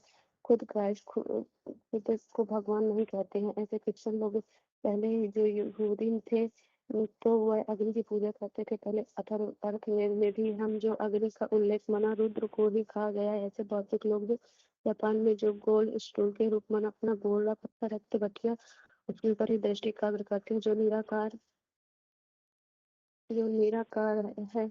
ऐसे ही सिख धर्म की आत्माएं मना गुरु नानक जी, वो भी खुद को भगवान नहीं कहते, भगवान के लिए कहते थे एक ओंकार निरंकार सत्यनाम करता पुरुष निर्भय। उन्होंने भी अपने को भगवान नहीं कहा, भगवान के लिए उन्होंने भी अकाल मूर्त कहा, अयोनि स्वयंभू कहा। गीता में भी कहा है, ना आजिस अव्यय आत्मा माना मैं अजन्मा अगरवा भोगता हूँ। स्वयंभू है। इसीलिए इस बात से साबित होता है कि सिख धर्म में भी निराकार के भगवान को ही मानते हैं। गुरु नानक ने भी ऊंचा भगवान है यह दर्शाने के लिए ऊपर उंगली की है इशारा किया है, तो भगवान ऊंचा है और कोई नहीं है भगवान के अलावा। जिसके इनकी गीता में कहा मत परग अनंत निश्चित अस्ति धनंजय। मना गीता में कहा है जो मेरे स्नेह के धागे मेरे सारे मन में पिरोएगा। तो भगवान जिस साकार तन में आते हैं, जिसके लिए गीता में कहा कि आप जानते माँ मूढ़म मानसम, आप जानते न मूढ़म मानसम अति तनु आश्रितम। जिस साकार तन का मैं साधारण तना धार लेता हूँ, उस शरीरधारी को भी सर्व आत्मा की सर्व धर्म की आत्माएं मानती है, लेकिन जानती नहीं है। हर धर्म में उस का गायन है, जैसे कि हिंदू माना मुस्लिम लोग उसे आदम कहते हैं, क्रिश्चियन उसे आदम कहते हैं, जैनी उसे आदिदेव कहते हैं, आदिनाथ। हिंदू भी सारे धर्म का मनुष्य सृष्टि का बीज है। पुरुष मनुष्य सृष्टि का बीज है, तो इसके आधार पर आत्माओं का पिता सभी के आधार पर सारी आत्माओं का पिता जो वह एक ही है, लेकिन उसको अलग अलग नाम से देने के कारण सभी आत्माएं भटक गई हैं और अड़चन बन गई है, क्योंकि भगवान का परिचय ही उनको नहीं मिला। इसीलिए आपस में लड़ते झगड़ते रहते हैं। सब आत्माओं का पिता एक ही है भगवान। आप करके हमें बता रहे हैं, सभी आत्मा को जानना चाहिए। ओम शांति दीदी। ये दीदी ओम शांति। हाँ जी मत हेलो ठीक है, हाँ जी ठीक है मत। दीदी आगे ओम। बताइए भाई 24,548। हाँ जी, ओम शांति दीदी। हाँ आज मैं त्रिमूर्ति के बारे में थोड़ा बताता हूँ। एडवांस कोड जी। ठीक है। और तो बाबा ने जो संदेशी के आधार पर, जो साक्षात्कार के आधार पर जो भी चार चित्र बनाए थे, वो त्रिमूर्ति, सृष्टि चक्र, कल्प वृक्ष, लक्ष्मी नारायण, ये सारी पुराने से पुराने चित्र है। 30-40 inch size, 30x40 inch size का। और इनमें मुख्य है त्रिमूर्ति का चित्र, क्योंकि बाबा ने मुरली ने बोला है पहले पहले तो समझाना चाहिए कि त्रिमूर्ति पर पहले पहले परिचय देना है बाप की। पहली मुख्य बात बुद्धि में बैठनी है कि भगवान कौन है। यह बात जब बुद्धि में नहीं बैठता है तो समझो कुछ भी नहीं, असर नहीं पड़ेगा। यह चित्र बाबा ने डायरेक्शन पर बताते हैं, बनाते हैं।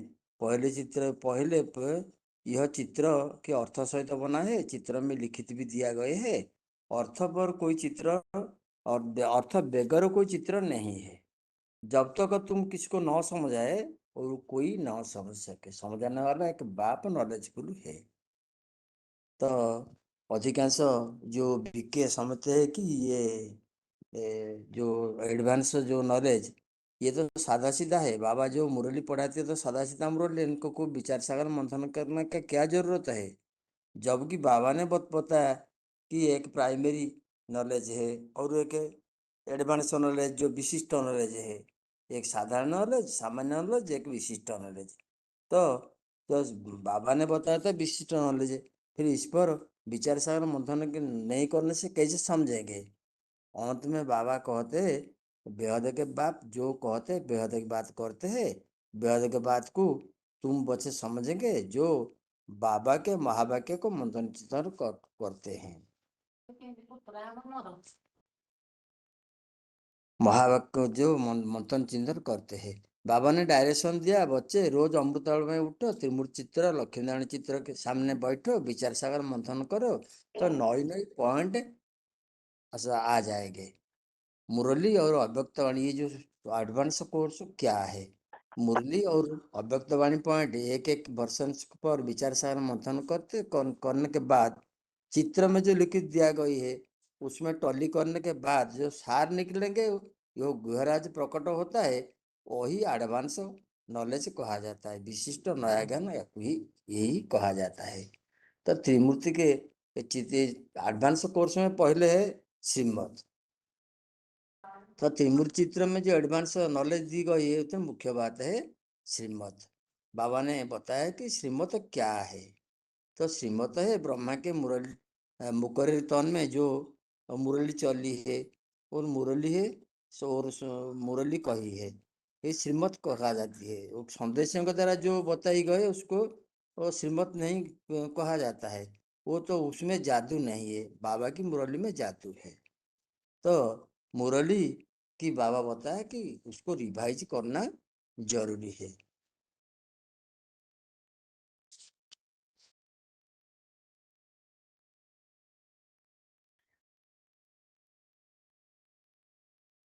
तो ये जो बाबू में ब्रह्मा मुख से द्वारा जो चलाई गई शिव बाबा की प्रमाणित मुरली वो श्रीमत है।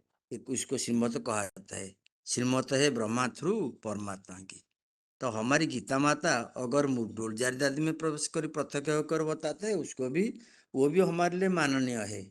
माननीय होते भी हुए भी वो समझ में नहीं आता है। तो क्योंकि जब तक परमात्मा आकर व्याख्या न करे तो हमारे लिए श्रीमत नहीं कहा जाता है। बाबा ने मुरली में श्रीमत के लिए ये बताया है कि बाप सम्मुख आकर श्रीमत देते हैं।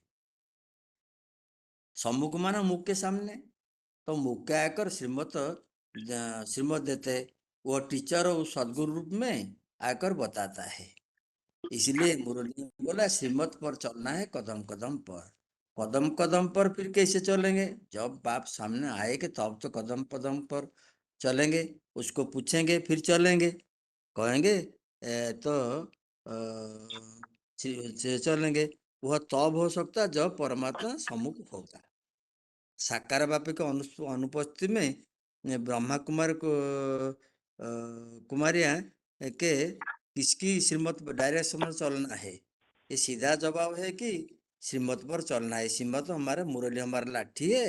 ये लाठी की अगर पहुंच माने श्रीमत पर चलेंगे तब राजधानी तक जाकर पहुंच जाएंगे। सची ब्राह्मण पर कहते हैं मुरली में। मुरली के लगन तो सची ब्राह्मण, लगन नहीं तो हाफ कास्ट ब्राह्मण कहा जाते हैं। सिवाय श्रीमत कोई श्रेष्ठाचारी बन नहीं सकते। तुम बच्चों को कभी सुनी सुनाई बात पर विश्वास नहीं करना है। इसलिए तो मुरली में जो गीता में आया है, जदाते मोहकालीन बुद्धि तरिषदि तदा गंतसि निर्वेद श्रुत श्रुत बस। तो श्रीमत देने वाला प्रैक्टिकल रूप कौन पहले उसको जानना चाहिए। अब प्रश्न उठता है कि परमपिता शिव तो निराकार, अशरीरी, अजन्मा, वो श्रीमत देंगे कैसे? उसका साकार रूप कौन है जो हम सम्मुख श्रीमत लेंगे? वो परमधाम वासी जो परमधाम वासी, इसलिए तो कितना आया ना, जो माँ अजम अनादि जो अनादि अजम व्यक्ति लोग महेश्वर असमर समर्थ सब पाप सर्व पाप प्रमुच्यते। जो जानता है मुझे अजम और अनादि को जानता है, महेश्वर को जानता है, वो सब पाप से मुक्त हो जाता है। गीता में आया है ना।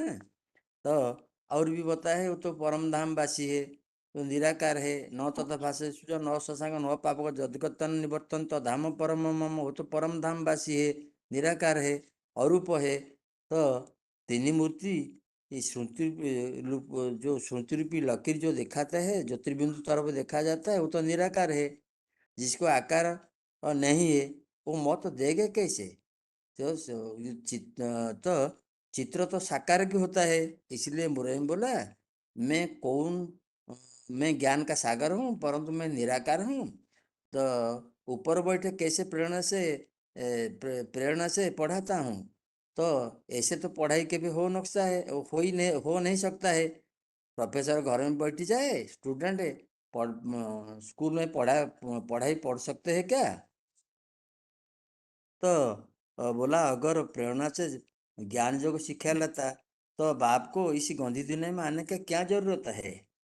ये प्रेरणा आशीर्वाद ये तो भक्ति मार्ग की बात है। हम तो डायरेक्ट ईश्वर से ही पढ़ता हूँ। इनकी मत पर हम चलता हूँ। अभी संगम जू पर मैं सम्मुख हूँ। मैं ट्रस्टी बनकर तुमको भी ट्रस्टी बनाता हूँ। जो कुछ करो तब मैं तो जीता जागता हूँ। बाप हर बात में राज देते रहेंगे। बोला शरीर बगैर बाप कैसे बात करेंगे? तो तुम्हारा शरीर है, तुम तो सुनते हो, बोलते हो, सब कुछ कर सकते हो। मेरे शरीर नहीं था, बेगर कैसे देखेंगे, सुनेंगे, बताएंगे कैसे? बाबा निराकार तो साकार सृष्टि पर आकर पुरुषोत्तम के प्रत्यक्ष होता है। इसलिए बाप मुरली ने बोला तुम बच्चों को सिर्फ शिव जयंती नहीं कहना है, ये तो त्रिमूर्ति शिव जयंती कहना चाहिए, क्योंकि जयंती होता है साकार की। तेणु मेरे जयंती के साथ साथ तीन मूर्तियां जुड़ी हुई है। ये बोला कि तीन मूर्तियां साथ साथ साथ में आता हूँ। ये तीन मूर्तियां चित्र में दिखाया जाए है, ब्रह्मा विष्णु शंकर भी गीता में भी आया है। अविभक्त भूतसु विभक्त विभक्त स्थितम विभक्त स्थितम भूत भूत तत्व ग्रासिष्णु प्रभा विष्णु च। मैं भरण पोषण करने वाला विष्णु हूँ, विनाश करने वाला शंकर हूँ, और स्थापना करने वाला ब्रह्मा भी हूँ। तो मुरली में आया है ज्ञानदाता सबकी सदगतिदाता, ये सबकी सदगतिदाता त्रिमूर्ति परमपिता शिव है। ब्रह्मा विष्णु शंकर तीनों का जन्म एकटा है, सिर्फ शिव जयंती नहीं कहना है, परंतु त्रिमूर्ति शिव जयंती कहना राइट अक्षर है। तीन मूर्तियां भी सूक्ष्म वचन में तीन पूरी तबक में दिखाते हैं। पहले ब्रह्मापुरी, उसमें उसके ऊपर विष्णुपुरी, उसके ऊपर शंकरपुरी। तो ये जो सबके नीचे ऊपर क्यों दिखाते हैं, ये जरूर बुद्धि की बात है। ब्रह्मा से ज्यादा बुद्धि का स्टेज है विष्णु की, और विष्णु से भी ज्यादा ऊंची स्टेज है शंकर की, इसलिए तीन पुरियों में दिखाया जाता है। ये तीनों इस सृष्टि पर रंगमंच पर पार्ट अपना अपना बजाते हैं, परंतु बच्चों का आगे एक साथ पृथक नहीं होते, ये तो नंबर बार पृथक होते हैं। तो ये भी तीन नंबर माने तीन देवताएं नंबर बार ऊंची ऊंची एक दूसरे से ऊंची है, इसलिए भक्ति मार्ग में ही बताते हैं ब्रह्मा देवताय नमः, विष्णु देवताय नमः, फिर बताते हैं शिव परमात्माय नमः। इसमें ही साबित होता है परमात्मा के जो असल रूप है ब्रह्मा के द्वारा पृथक नहीं होता है। अगर ब्रह्मा द्वारा पृथक होता हुआ तो ब्रह्मा का आगे सारी दुनिया झुकती है, उनका मंदिर होते हैं, उनकी पूजा होती है, उनका तो मंदिर नहीं है, ये पूजा भी नहीं होते है। फिर विष्णु विष्णु भी ये कोई संगम युग का देवता, ये तो सत्ययुग का देवता है। तो सत्ययुग में विष्णु माने चार भुजा रूप में दिखाते हैं। और विष्णु कोई ऐसे भी नहीं कि विष्णु कोई चार भुजा वाला देवता है, ये तो चार आत्मा का स्वभाव संस्कार का कॉम्बिनेशन है। विष्णु भी सतयुग का देवता है, यह संगम युग देवता नहीं है, देवता रूप में पृथक नहीं होता है। फिर परमात्मा का असल रूप कौन है, ये तीन मूर्तियां में जो महादेव की मूर्ति है वही परमपिता परमात्मा का बड़ा बच्चा है। भारतीय परंपरा में भी बड़ बच्चा को राजाई दी जाती है, जो क्योंकि ये बच्चे बड़ बच्चे जो है वो लंबे समय के पीरियड से पैदा होती है, इसलिए बड़ बच्चा को ये भी प्रथा है कि माने बड़ बच्चा को राजाई दी जाती है। ये भी फाउंडेशन अब शिव बाबा संकल्प युग में डालती है। मुरली ने बोला गॉड इज वन, तो उनको बच्चा भी वन कहा जाता है। त्रिमूर्ति ब्रह्मा देवी देवता में बड़ा कौन, महादेव शंकर को बड़ा कहा जाता है। तीन देवताओं में बड़ा महादेव, और वही वही संगम में ब्राह्मण दुनिया के बीच में संसार में विश्वपिता विश्वनाथ कहो विश्वपति कहो इस रूप में पृथक होता है। गान भी है हर हर महादेव शंभु काशी विश्वनाथ गंगे। तो इसमें भी गीता में भी आया है उपद्रष्टा अनुमता च भोक्ता भोक्ता भोक्ता भोक्ता महेश्वर परमात्मा इति चौथी उक्त देहसिनी पुरुष पर, अर्थात इसी प्रजापिता देह में परम पुरुष स्वयं देखने वाला और श्रेष्ठ कार्य को अनुभव देने वाला, यज्ञ बच्चों को भरण पोषण करने वाला है, भोग को स्वीकार करना है, इसी प्रकार महेश्वर व महान ईश्वर परमात्मा कहा जाता है। गीता श्लोक के अनुसार महेश्वर अर्थात शंकर ही परमात्मा कहा जाता है। और भी बताते हैं तुम आदिदेव पुरुष वर्ण, उसको भी आदिदेव कहा जाता है। तो पहले बच्चों को आगे प्राइमरी नॉलेज देने वाला ब्रह्मा बड़ी माँ पृथक होती है, फिर एडवांस नॉलेज देने वाला बाप के टीचर सदगुरु रूप में सदगुरु की मूर्ति पृथक होता है। तो ये पहली मूर्ति ब्रह्मा पहले पृथक होता है। तो इसके लिए बताया कि बेसिक नॉलेज से जो पढ़ाने वाला बताई गई है कि ब्रह्मा द्वारा स्थापना, विष्णु द्वारा पालना, शंकर द्वारा विनाश। रूहानी बाप संगम पर। अच्छा, रूहानी बाप संगम पर कहता है, परंतु कराता है, परंतु मुरली में बोला यह क्रम रंग है। जो क्रम सच्चा है, इसके बताना चाहिए कि पहले है स्थापना, फिर विनाश, इसके बाद फिर पालना। क्योंकि पहले स्थापना ब्राह्मण धर्म की होता है, फिर विनाश उनका जो अवगुण विनाश होता है, फिर विष्णु के द्वारा पालना भी होता है। त्रिमूर्ति का अर्थ है स्थापना, विनाश और पालना। ये त्रिमूर्ति शिव की पहली मूर्ति ब्रह्मा है बड़ी माँ, जो बच्चों के पहल पते कहते हैं। क्योंकि जो छोटे छोटे बच्चे होते हैं, अबोध बच्चे होते हैं, तो गोद के बच्चे हैं, वो तो पहले पहले माँ को ही बहुत प्यार करते हैं। माँ से ही समझते हैं कि हम माँ से ही सब कुछ मिलता है, बाप कोई। परंतु माँ तो जन्म देने वाला है, बाप तो कोई फिर दूसरा होगा ना।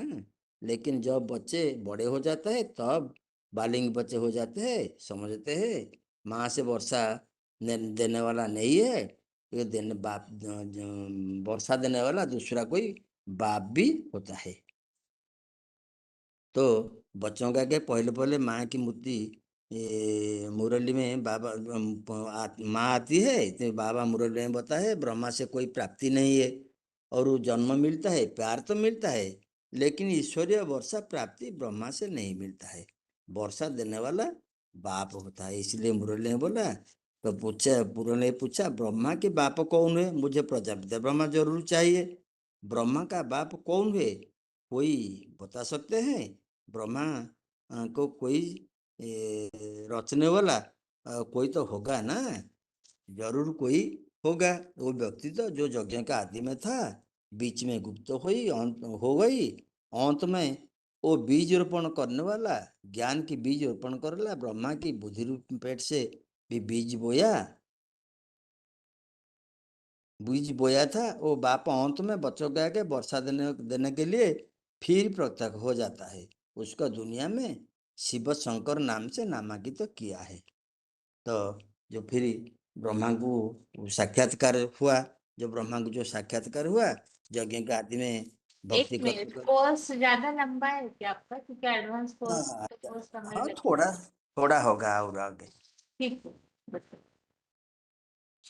विशेष नहीं होगा, थोड़ा होगा और आगे। ठीक है, बताइए। ये तीन मूर्ति कौन कौन है बता देना सर, कोर्स को हाँ जी, खत्म ठीक कर है, देंगे बताइए। और आगे रोक देंगे। यज्ञ के आदि में भक्ति करते करते जब दादा लेखराज को 36-37 सन 1936-37 में सिंध हैदराबाद में साक्षात्कार हुआ, तो इनको अर्थ को नहीं जान पाता। जैसे बच्चों में से बहुत वो समझ लेते हैं कि उनको साक्षात्कार हुआ, तो उनमें शिव बाबा प्रवेश कर लिया। साक्षात्कार तो सूरदास को हुआ, मीरा को हुआ, तुलसीदास को हुआ, वो के भगवान उनमें प्रवेश कर गए। ये तो कि जो प्रवेश करना कोई साक्षात्कार करना, कोई प्रवेश करना, ऐसा कहा नहीं जाता है। मुरली में बोला साक्षात्कार होने का कोई प्रवेशता नहीं कहा जाता है। साक्षात्कार तो हुआ, शिव बाबा ने उस समय माने प्रवेश नहीं किया। जो शिव बाब के अवतरण तो बिल्कुल फर्क नहीं पड़ता है, पता भी नहीं पड़ता कब आया कब जाता है, वो मिनट सेकंड कोई बता नहीं सकते हैं। इसलिए तो उनका जो जन्म के बारे में बताया कि 4/9 में जन्म कर्म चौबे दिव्य जो व्यक्तित्व है, त्यक्ता देह पुनर्जन्म नाइति मामेश जुन। भगवान का जन्म तो दिव्य है, दिव्य कर्म भी दिव्य है। उनको जो जान जाता है, ये दुखी संसार भी नहीं आता है। मुरली माया ब्रह्मा बाबा के जब विष्णु चतुर्भुज का पुरानी दुनिया का विनाश और नौ दुनिया का अर्थात स्वर्ग का साक्षात्कार हुआ, कृष्ण का भी साक्षात्कार हो गया। बाबा ने कुछ समझने में नहीं आया था, तो बताया कि आदि में ये बात आई कि बाबा ने अनुभव बताई कि जो पहचान तो नहीं आई, वो बनारस गए, दीवार पर गोला आदि निकालते, कुछ समझ में नहीं आता है। यह जैसे बाबा बेबी बन गए।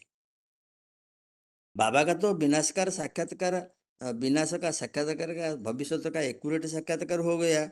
वो नहीं जानता कि हम विष्णु बनेंगे कि कृष्ण रूप में जन्म लेंगे। यह राज जरूर उनको किसने समझाया होगा। बाबा ने पहले अपनी गुरुओं को पूछा, गुरुओं भी अनभिज्ञ बताई दी।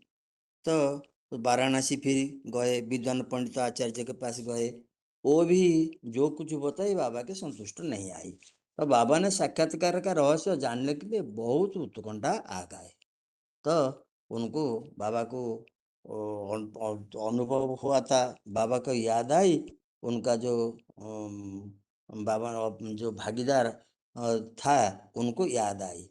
वो कोलकाता में भागीदार को याद आई तो वो कोलकाता जाने के उनका माने ज़्यादा उत्कंठा आई कि मैं कोलकाता भागीदार के पास जाऊं। तो बाबा, क्योंकि बाबा ने भागीदार को बहुत सच्चा और विश्वासी समझा था कि वो भागीदार जिसके ऊपर उनके सारी हीरा जवाहर का कारोबार जो सौंप दी थी, वो भागीदार याद आई तो ब्रह्मा बाबा ने ये कोलकाता चले गए। ये भी मुरली में आया, बंगाल बिहार जोन की बात करते हुए बाबा ने बताया साकार तन को ढूंढा कहाँ से। ये भी जो देखा है बताया कि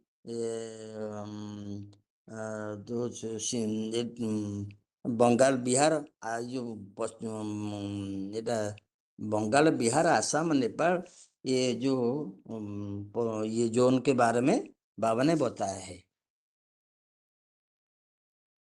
तो फिर मुरली में बताया जो सेल्समैन जब होशियार देखा जाता है तो उनको भागीदार बनाया जाता है। यहाँ भी ऐसे होता है। तो रामकृष्ण दोनों ही आत्माएं सृष्टि पर रंगमंच के मुख्य पाठधारी है। वो जन्म जन्म तरह जुग जुग की साक्षी कहा जाता है। कलि युग अंत में कृष्ण की आत्मा दादा लेखराज के रूप में और भागीदार ये राम की आत्मा भागीदार के रूप में उनकी साथी एक साथ रहते हैं। बाबा ने बोला जो 10 वर्ष साथ रहने वाला ध्यान में जाए, मामा बाबा को ड्रिल कराते थे और हेड़े कर बैठते थे, उनमें बाबा प्रवेश कर डायरेक्शन देते थे। कितना मतवाद था। वो भी उनसे, बाबा मामा भी उनसे सीखते थे।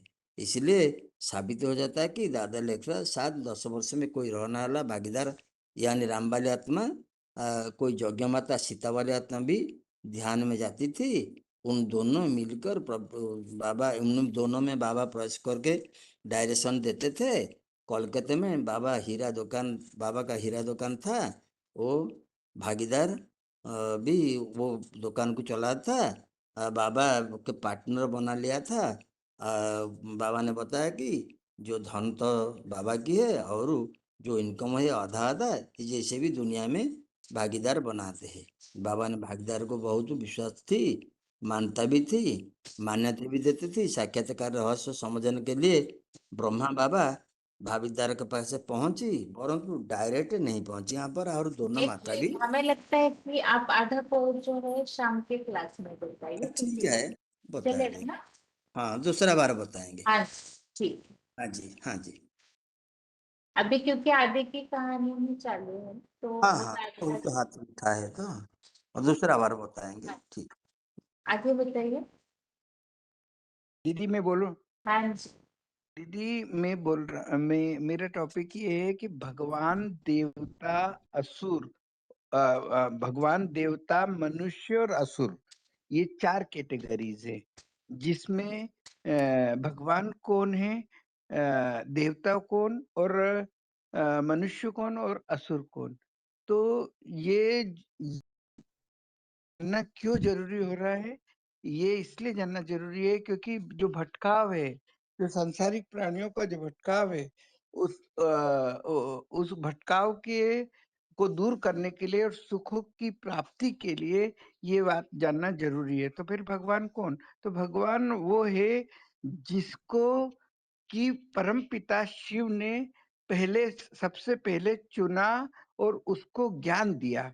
ज्ञान दिया तो वो हो गया भाग्यशाली रथ।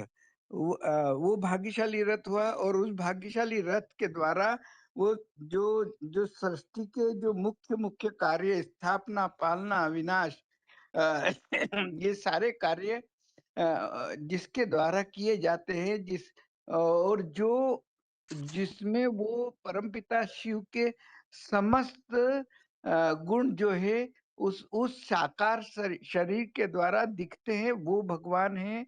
बाकी जो दूसरे हैं उनके गुणों के आधार पर ये डिस्टिंक्शन आएगा। जैसे देवता है तो देवता जो है उन देवता जो जिनमें देने का गुण रहता है, क्षमाशीलता का गुण रहता है, निर्भयता का गुण रहता है, और जो दूसरों के दुख नहीं दूसरों के दोषों को नहीं देखते हैं, अहिंसा, क्रोधहीनता, त्याग के प्रतिरूप होते हैं, मीठापन रहता है और लोभहीनता रहती है।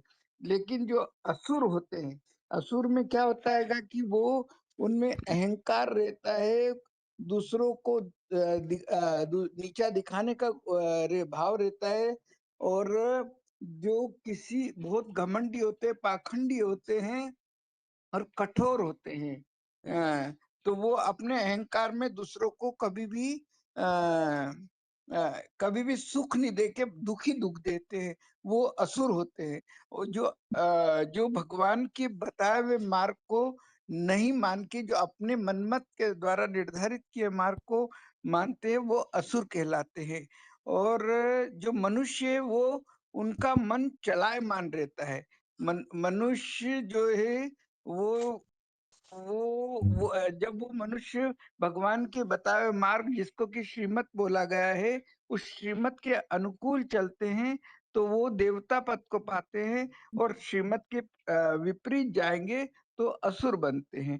तो ऐसे जब भगवान जो भगवान टाइटल है, जो नाम है, भगवान नाम है, वो भगवान नाम जिसके मुख से भगवान ज्ञान का उच्चारण करते हैं, जिसको कि गीता ज्ञान बोला गया, उस गीता ज्ञान को पूरी तरह मानते हैं, तो फिर वो देवता बन जाते हैं। दीदी बस इतना ही बोल रहा हूँ। ओम शांति। ओम शांति। आवाज आ रहा है आज? हेलो हाँ जी, दीदी बस इतना ही बताइए बोल रहा हूँ। बताइए। हमारा इतना बात चल आपका रहा हो था। गया क्या भाई? इतनी चर्चा हाँ दीदी बस इतना ही था। हाँ जी ठीक। हाँ जी हाँ, बताइए आगे। हमारा बात चल रही थी मुख्य के बारे में। तो ये मुख्य शब्द का जो संसार में ये बात फैला गया निवृत्ति मार्ग सन्यासियों के द्वारा, तो इसका तो कोई यादगार नहीं है संसार में कहीं।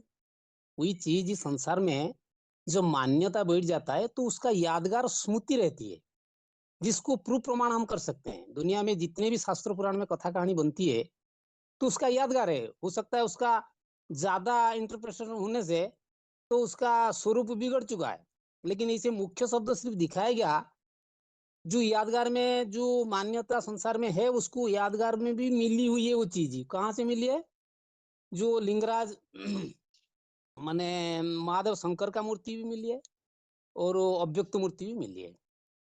तो ये किस समय की यादगार है ना? जिस समय कल्पांत की महामृत्यु के समय है, भगवान इस सृष्टि पर आते हैं तो सर्व मनुष्य आत्मा को दुखों से, पापों से, परेशानी से, झंझट से, तकलीफों से, यंत्रणाओं से, रोग और अज्ञानता से, दरिद्रता से और जन्म मृत्यु बुढ़ापा जैसे माने यंत्रणादायी कार्यों से मुक्ति दिलाते हैं।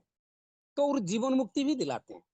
इसीलिए उनकी आने का टाइम भी माने गीता में वर्णना किया गया है। यदा यदा ही धर्मस्य ग्लानिर्भवति भारत अद्भुतानम अधर्मस्य तदात्मनं सृजाम्यहं परित्राणाय साधनं विनाशाय दुष्कृतां धर्म संस्थापनार्थाय संभवामि युगे युगे। तो मतलब ये कब का यादगार है ना? अंत काले का, अंत काले का। इसलिए बताया 8:5 में, अंत काले च मामेव स्मरण मुक्त्वा कलेवरम यो प्रयाति स मद्भावम यान्ति ना शस्त्र न संशयम।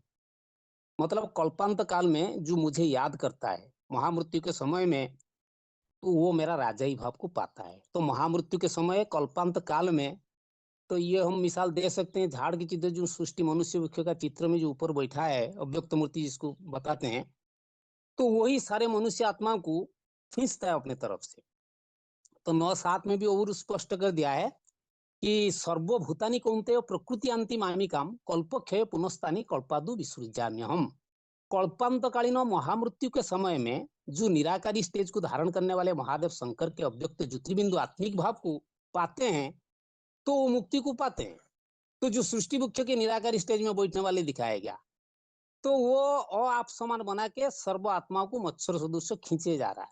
फिर सृष्टि सृजनार्थ भी उनको छोड़ता है, जिसको 9-8 में बताया प्रकृति समष्टव्य विसृज्यामि पुनः पुनः भूतग्राम मिमम कृतस्नम वसम प्रकृति वर्षात। स्वर्ग और नर्क इसी साकारी सृष्टि की बात है। जो विष्णु परम पद है, कोई ऊपर प्राप्ति नहीं होता है, ना स्वर्ग कोई ऊपर है या नर्क कोई नीचे पाताल में है। तो ये सृष्टि में 2 प्रकार का सृष्टि बनती है, देव और असुर।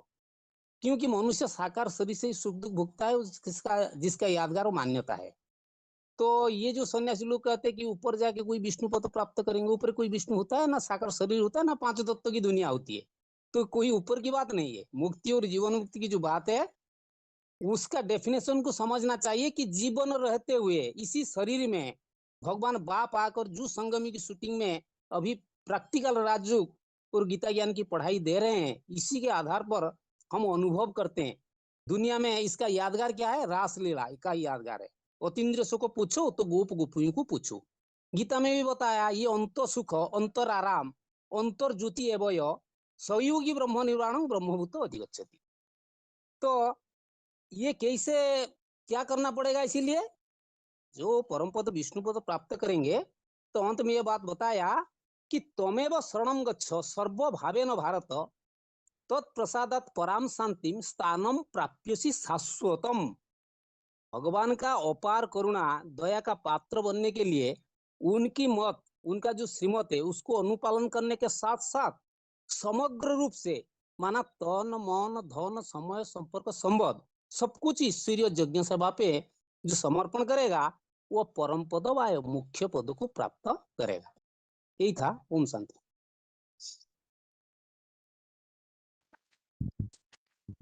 ठीक है, आगे बताइए। अगला फोन अनम्यूट है।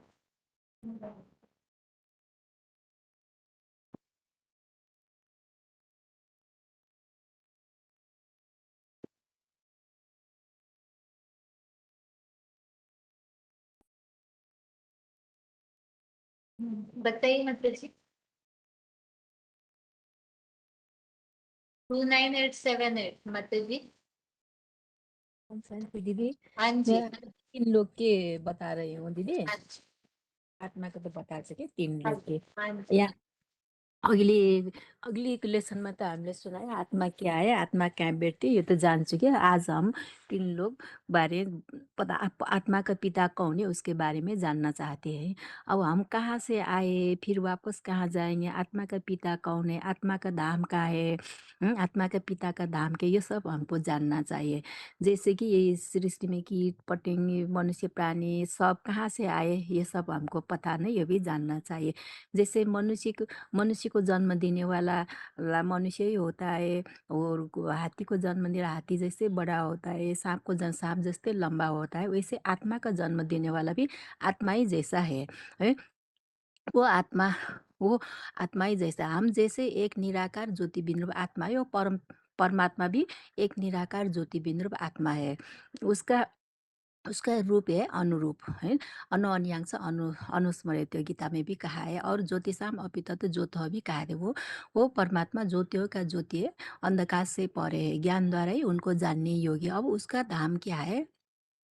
परम धाम है। उस धाम को सब धर्म वाले मानते हैं। हिंदू लोग उसको परम धाम, शांति धाम, मुक्ति धाम, ब्रह्मलोक आदि कहते हैं। मुस्लिम लोग अर्श कहते हैं, वो भी कहते हैं खुदा अर्श में रहते हैं, फर्श में नहीं रहते।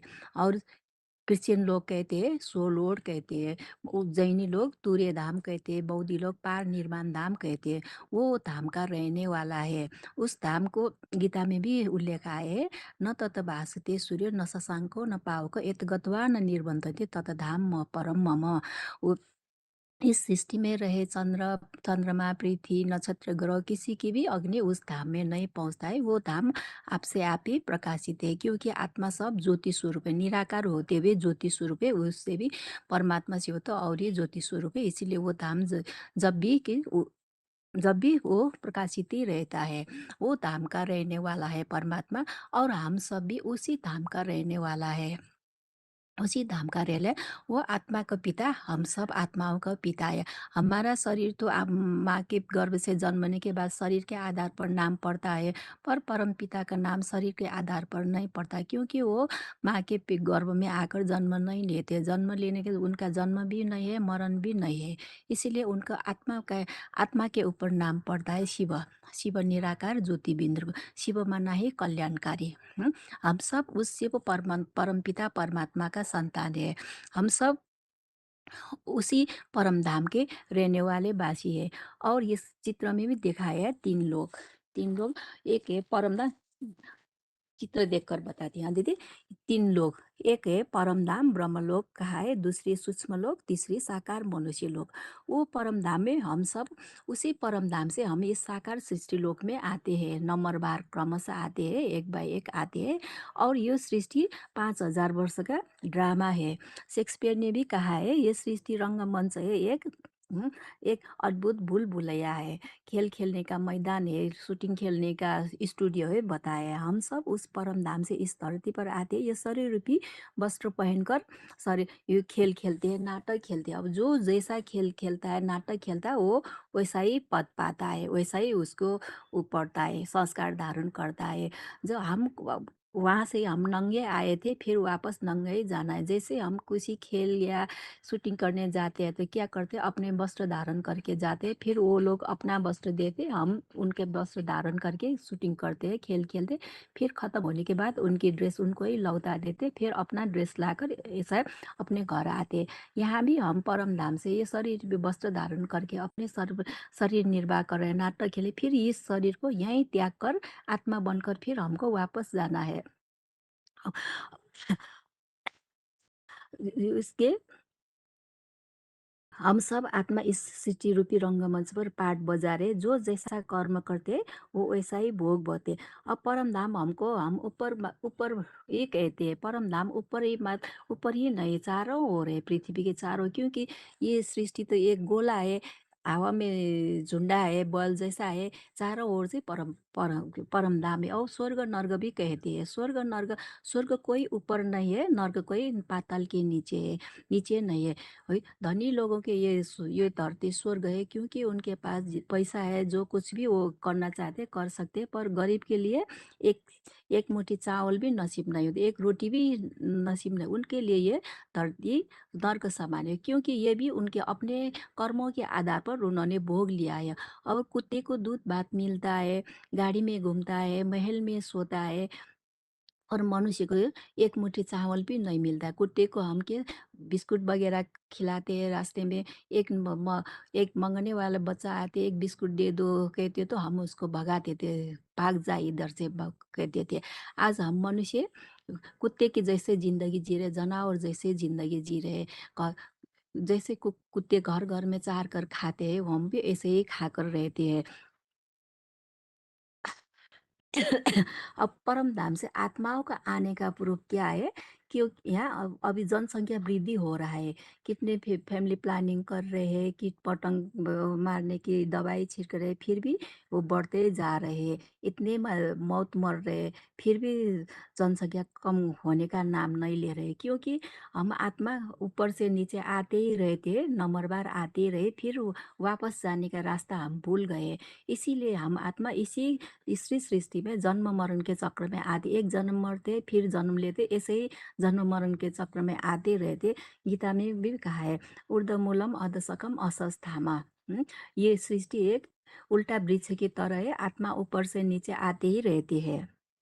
अब सूक्ष्म वतन भी कहा गया, परम धाम सूक्ष्म वतन माना कुनै ऐसा कोई वतन नहीं है। सूक्ष्म वतन हमारा मन बुद्धि का खेल है। जस्तै शिव ब्रह्मा विष्णु शंकर को सूक्ष्म वतन में दिखाया है ना, वो कोई के देवता नहीं है, देवता की पूरी नहीं, ये तो हमारा मन बुद्धि का खेल है। हमें भी ऐसे ही स्टेज धारण करना चाहिए, ऐसा ही है। दीदी इतना ही बताओ। हेलो, हाँ जी माता जी। ठीक है दीदी। हाँ जी, आगे बताइए माता जी।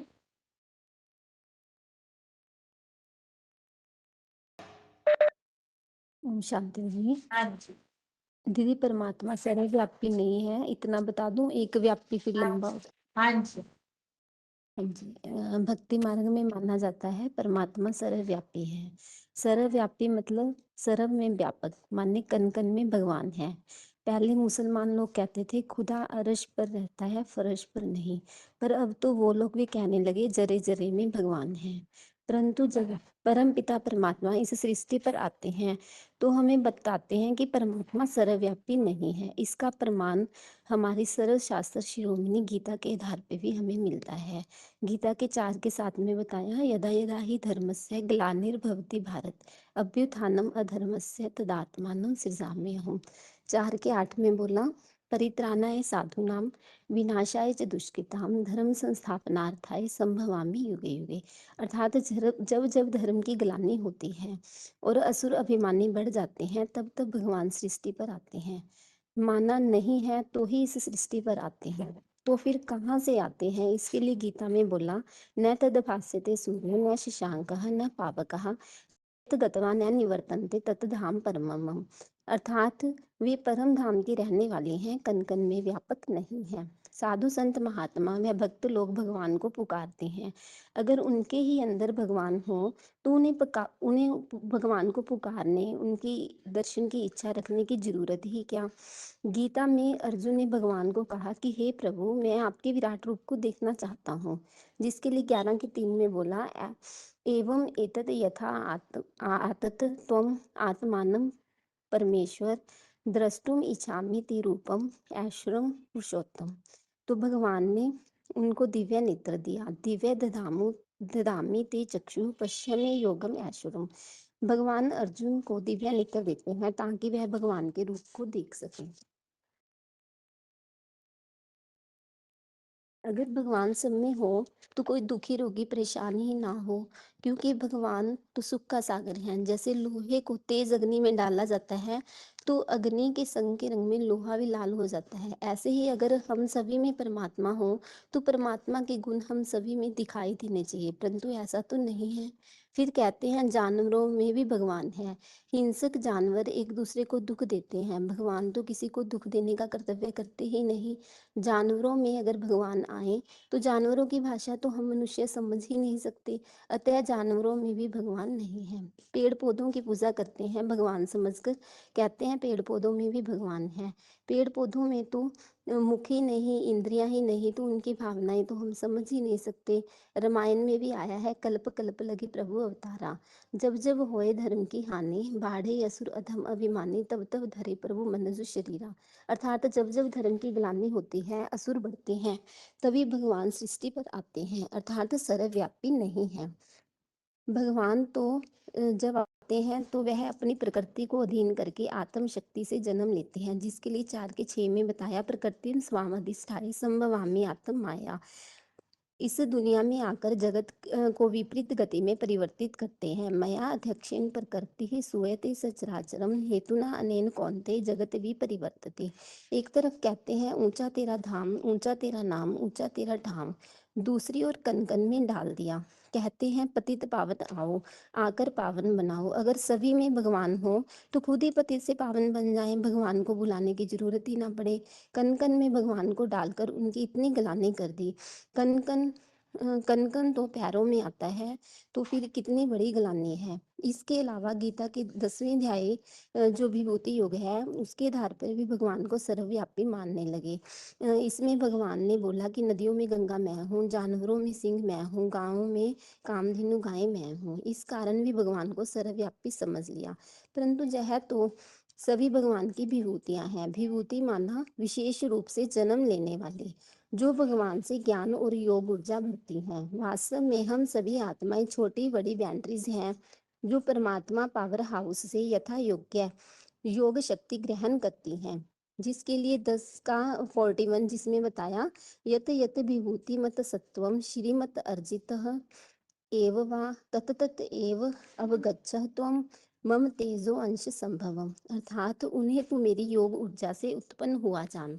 जैसे सूर्य से सभी बैटरी रोशनी भरती हैं, तो बैटरी सूर्य तो नहीं हो गई। ऐसे ही गीता के 10वें अध्याय का 42वां श्लोक साबित करता है कि भगवान सर्वव्यापी नहीं है। 10 के 42 में बताया, अथवा बहुना तेन किम ज्ञातेन तब अर्जुन विष्टभ्य अहम इदम कृत्स्नम एकांशन स्थितो जगत। अर्थात मैं इस संपूर्ण जगत को अपनी योग ऊर्जा भंडारी महादेव के एक अंश मात्र से टिकाकर स्थित हूँ। इस बात से साबित होता है कि हम सब उस परमपिता परमात्मा बाप के बच्चे हैं।